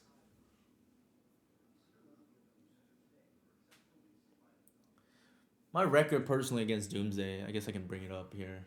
I know I've been getting a lot of questions about that matchup. Um,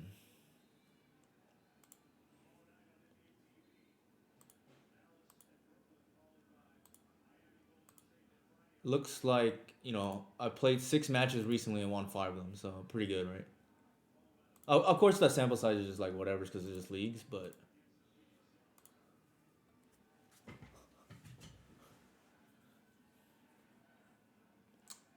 I've learned to use leagues now as a playground for testing. Our opponent here is on Reanimator, I think. The last times I've played against him, I don't know for sure, but I guess we can try it. If they were not on Reanimator, I probably would not keep this hand. You full? I can get more. I just didn't have a chance. We get severely punished here if they are not on Reanimator. I feel like this player was on Reanimator last time I played them. I could be wrong. I would probably mold this hand if for sure they're Swamp. Okay, that's a reanimation start. That is also a reanimation start. So if they take the hoof here, I actually don't think we care. It's annoying because we can't natural order for the win, but I think given that we have the Reclaimer here, we just want to keep, right? Like, chance of stealing game 1. Like, nothing in our hand matters. Like, they can take whatever they want. I think what's optimal is actually the Fin Horn, probably. Yeah. Uh-oh. That's not good. So on the plus side, there's really nothing we could have done about this. Like, they literally had, discard spell into combo. Like, there's no hand we have that can beat that, right? Like, we have a 1 of Endurance, but that's gonna lose to that hand anyways. And they unfortunately, Hello Newton, they know what we're on. I also played against this opponent a lot of times too in the past. All right, that's probably just game over. So if not by our username, just from sheer reps, right? Then we just drop that. I think we are just dead though. Like, that's 12, 15 damage next turn. Like, it has to be Caracas here. Yeah, we're just dead. All right. We'll see how good we are against Reanimator. We want the seizes, and I think we want the turn to earth, the endurances. The chalice of the void is like good once you're a little bit ahead to shut off their enablers. I don't want agent because I don't want them reanimating it. We don't want visionary or wirewood. It's pretty weak. And then shepherd is, in my opinion, pretty weak.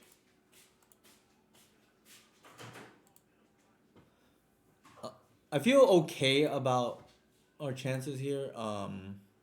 Could be better. We do have turn one C's into turn two reclaimer. That's like pretty good, right? The 1/2. Obviously, if they have a redundant hand, then we could be like SOL, right? Yep.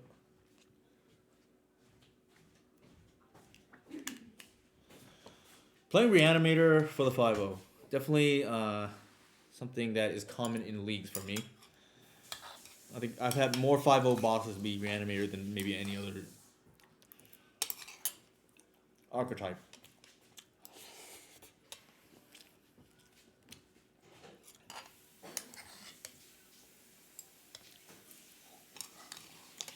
I think it's slightly favorable, but we can lose, right, to their nut ends.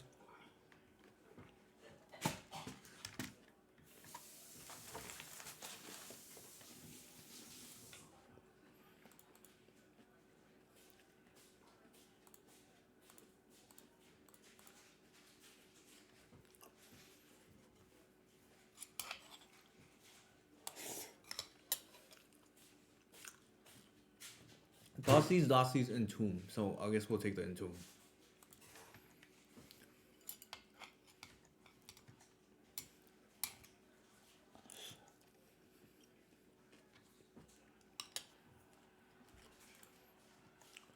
Probably take this. I would imagine.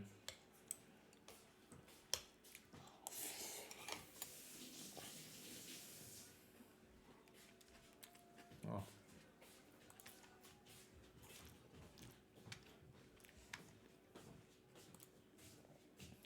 Wow.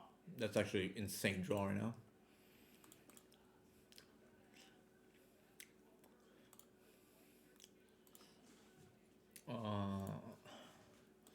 I think we just shut out all their outs, right? Like, I don't think they can beat that.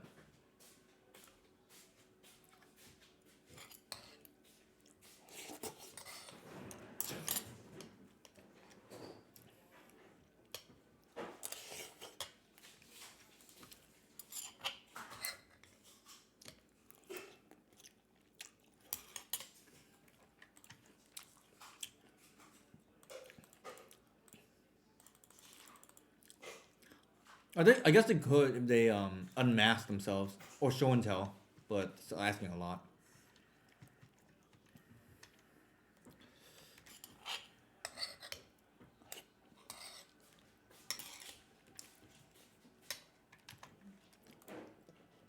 Nice.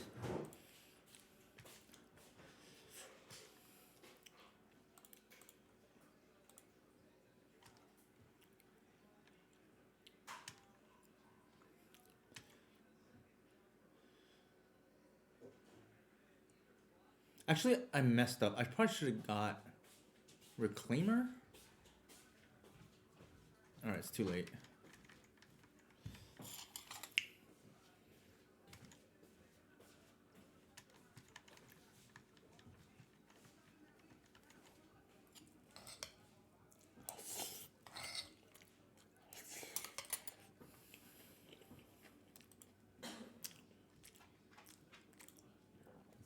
Our opponent drew 4 cards right now.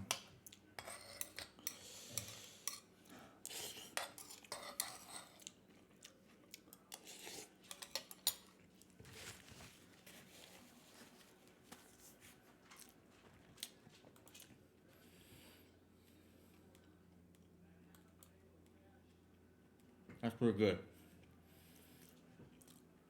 That is pretty good.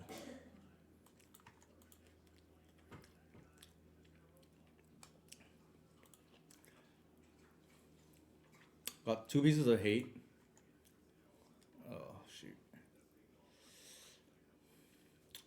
just one of them.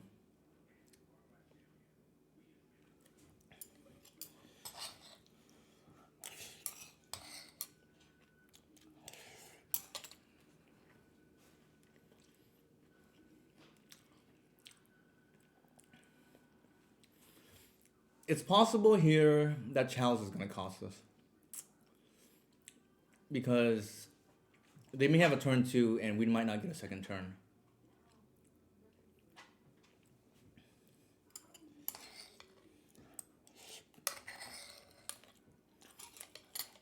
Interesting.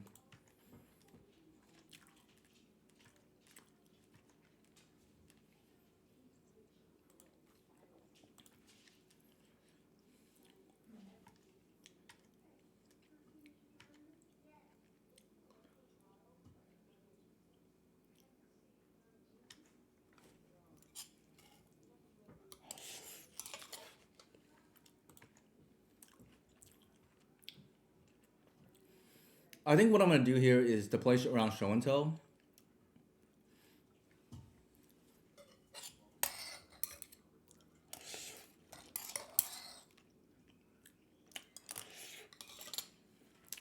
Oh wow. I'm gonna fetch Arbor. So I have a pitch to Gris, right?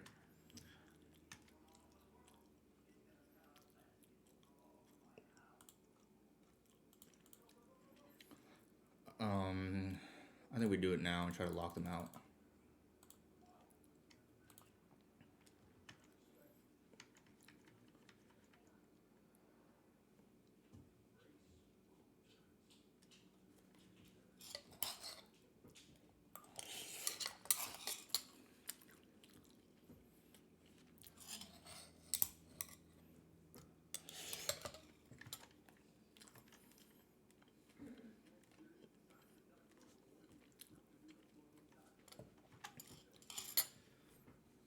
They took our Reclaimer for some reason, though. That is interesting.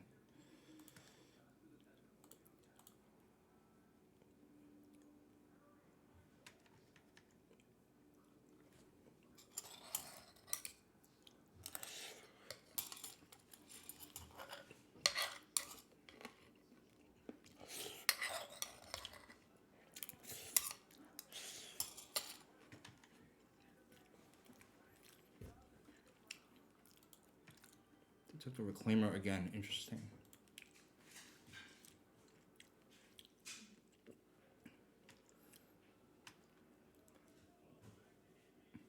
That's not bad.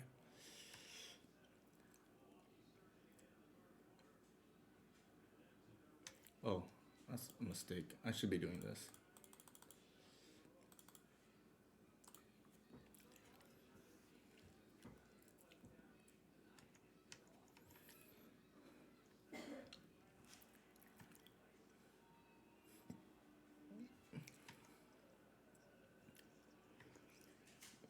Okay, we got the 5-0. Pretty nice. I'm glad we literally used every part of the sideboard, right? Like, and even the Chalice I was scared was gonna lose us that game, but it turned out it was enough. Like, yeah. So GG's for sure.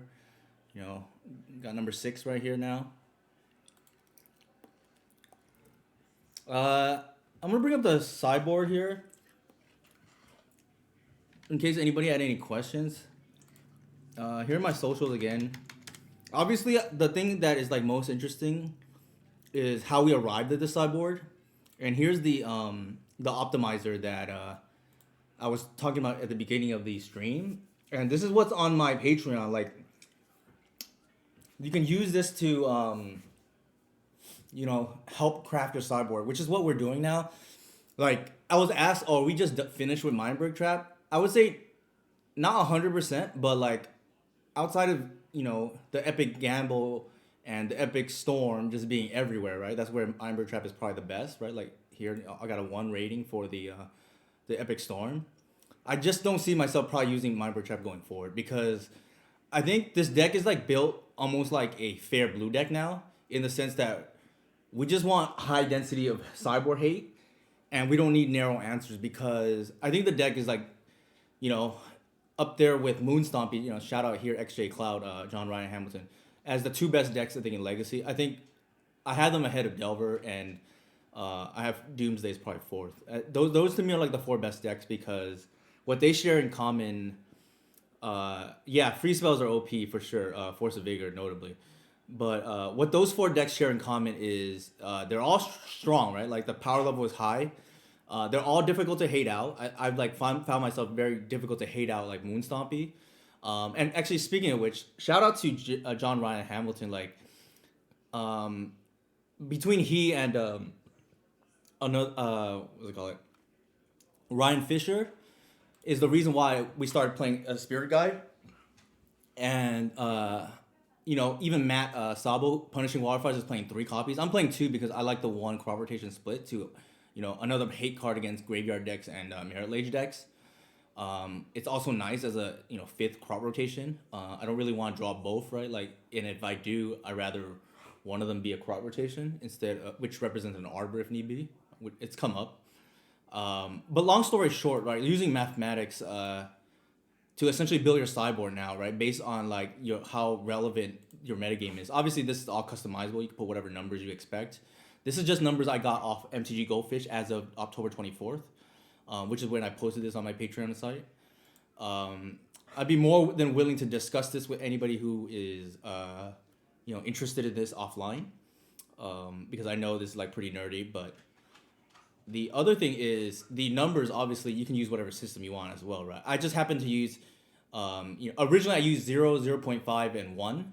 0 being no relevance, 0.5 meaning, little relevance, and 1 being high impactful. The problem I found out is like, cards like, what is it called? Leyline of the Void is just so strong against Graveyard. I felt like I need to differentiate that between like a Thoughtseize, which is like universally good, which I can give like, 0.75 in every matchup is relevant, for instance. But that's why I use the system I used here. You can use whatever system you want, obviously. And this is what I posted recently. I do think this is how I'm going to build sideboards going forward. Like, it has been very eye-opening in terms of, like, allowing me to finally let go and cut Leyline in the Void and, confirming that Mindbreak Trap, at least for elves, is not where I really want to be, right? Like, personally speaking.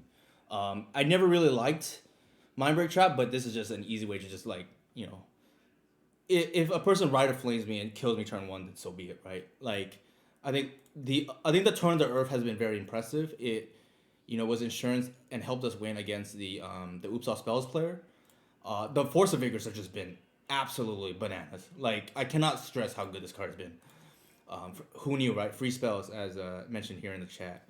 The other cards have been pretty like, have been played for a good minute already, and that's like Thoughtseizes. The Plague Engineer is like a nice tool in case any Nettle Sentinel player gets any ideas, like you just like stomp that out cold, right? Snuff Out I think is like very good against a lot of these Knight of the Reliquary Reclaimer decks.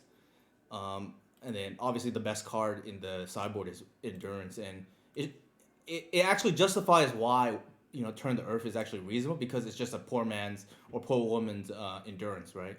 Like, look at this number. Like, at every bracket, the endurance number is so much higher than everything else, right? Like, the only thing even in the remotely in the area is Snuff Out, and Snuff Out really is like a card that comes in against a lot of these matchups that I think you should be otherwise favorable. But the main deck is just so much pre-boarded with like Collector Oof and like Opposition Agent that you just need cards to bring in case the other ones are irrelevant, right? Like, you don't really want Endurance against like a D&T player, for instance. But yeah, that is like pretty much it. I think with that said, okay, let's see what's going on here. Who's playing what? So I can rate either Coco Lopez, who I thought would be on D&T, but they're playing Pioneer here. I could raid maybe Caleb or EDH Recast, Ben Wheeler. They're playing Canadian Highlander. So if anybody has questions, I'll answer those first. But if not, I think this is going to be a short stream. Only one league tonight, only because I need to wake up early tomorrow. But definitely very happy with the list tonight. I think we literally used every card, right? The Seizes, the Plague Engineer, I think was relevant. Like it helped us, essentially steal the game against the White Painter player. The Snuff Out, the Force of I think we used literally every card. The only card we didn't cast was the Turn of the Earth, but it was insurance, and we kept a hand because of it against the Oops All Spells player. What's the matchup you cited in more cards, and how many cards? In terms of what, High Star? I think as a general philosophy, right? Like I build the main deck as pre-boarded as I can before it starts to hurt me. What I mean by that is like creatures tend to have more value that are hosers in the main deck because they're still good with Cradle, they're still good with Natural Order. Like they're never dead, truly dead, right? Like it's a lot of ways to just get value because they're a creature. Lands, I'm playing Karakas at the 22nd land. It's been pretty good. I don't love it, and it's not like a must, but it stays a sideboard spot. I think historically speaking, we boarded more cards against combo, and I think that's for the most part still true. I have to look at the sideboard map. Here's the sideboard map. I'm just gonna share it. It's fine. So this is kind of how I board, and this is on my Patreon if you want the latest version, but this is kind of how I board, and you can see more cards are coming in the unfair combo matchups because I think the way our deck is constructed, pre-board wise, it is very good against fair matchups. Outside of maybe, I think like game one, I definitely don't feel great about the Moonstompy matchup. I think it gets better potent board because of endurance. And now Force of Vigor and Progenitus, right? Progenitus being the big one. Obviously the other ones are decent too. But I think because of that, that's typically how I board. More cards for combo because you don't have Force of Will, you don't have Discard main deck, you don't have Chalice of the Void. So we need something, right? And I think Thoughtseize, at least of right now, the best option that is universally good. Endurance is very strong, and in a lot of matchups, even stronger than Seize. The problem is it is only relevant against either Doomsday or anything relying on the graveyard, right? Like, no text against Show and Tell, no text against like any Rite of Flame decks. So that is the reason why we're playing the sideboard cards that we have. Good question though. This sideboard looks different than the one on Patreon with the optimizer. So Dark Pack, when was the last time you viewed the one on Patreon? I just literally posted this today, so it's possible. Let me check. It's possible, you just haven't seen it, but I believe I just posted this one today. But let me check right now, or you can just check in real time too if you don't already see it. Here we go. So according to what I'm looking at right now, oops, this is the wrong one. Can't open two with the same name. Makes sense. So we'll close this for a second.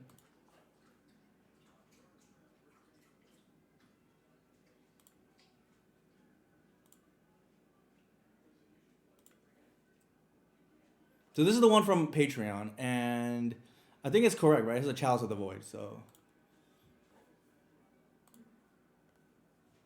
All right. Anybody else have any questions? The main deck is the same as last week. The sideboard, I changed one spot. And that was the Chalice of the Void slot. Previously, I had a Veil of Summer. I think Chalice is just, in our deck, better because we don't really actually care about protecting anything. We care about actually stopping our opponent from winning. So I think when you factor that in, Chalice of the Void does that better than Veil of Summer, which is more of a protection spell, right? And the other thing is Chalice is more gives a different angle than Veil of Summer, which is a little bit different, similar to Allosaurus Shepherd in some ways. So there is that. All right. With that said, I guess I can go ahead and raid. Who should I raid here? Nobody's playing Legacy. Any preference between Pioneer with Coco Lopez or Fluffy Wolf 2, who is playing Modern? So I guess we can raid Fluffy Wolf 2. I don't know much about Pioneer, but I suspect people will be more interested in modern than Pioneer. All right, thank you everybody for coming by. And then feel free to message me if you have any questions about that spreadsheet that I sent up. I think that's pretty much how we're gonna build our sideboards going forward, right? Based on the metagame.